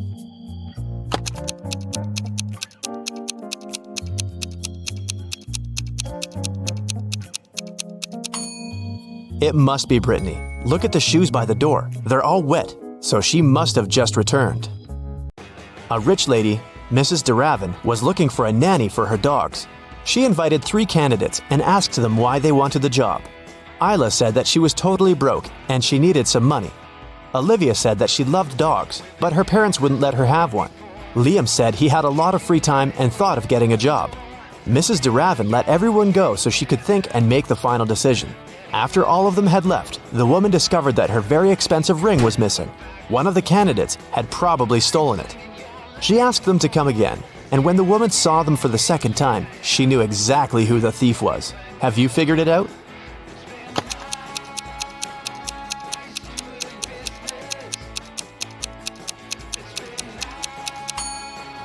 It was Isla. Last time she said she was broke, but look at her now. She's wearing new designer clothes and gold earrings. She also has an expensive phone. She must have stolen the ring and sold it. A young girl, Georgia, got poisoned and was taken to a hospital. Detective Callum took up the case. He went to visit Maddox, Georgia's sister's boyfriend. Maddox hadn't heard the news yet. Your girlfriend's sister got poisoned. Do you know anything that could help the investigation? Maddox said, "Poor Georgia, she's a good girl. I have no idea who could possibly want to poison her." The guy also showed the detective a picture of him, his girlfriend, and her sisters. After taking a look at the photo, Detective Callum immediately arrested Maddox for poisoning the girl. Why?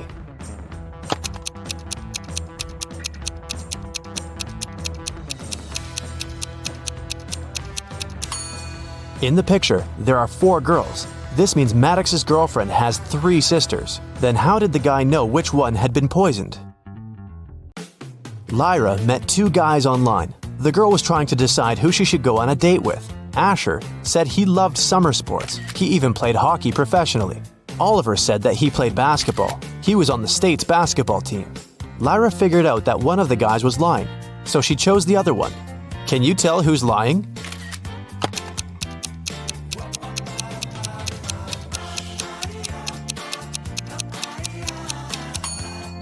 It's Asher. He said that he likes summer sports, but hockey isn't a summer sport. The guy would know it if he really played it. Once a company owner returned to his office and realized someone had been there and used his computer. Of course, no one but him was allowed to use it. He walked out of the office, looked at his workers, and immediately realized who had done it. Who was it, and how did the man know?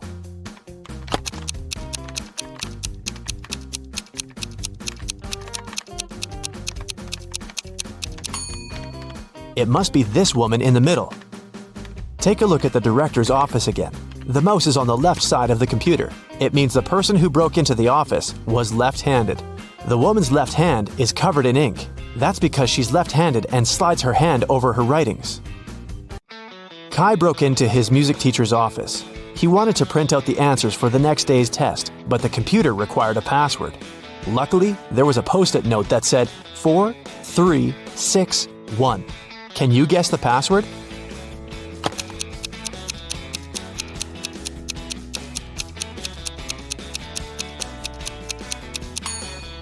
Take a look at the wall. There is a list of music notes hanging there, but you need the letters. Now, the fourth one is F, the third one is E, the sixth is A, and the first one is C.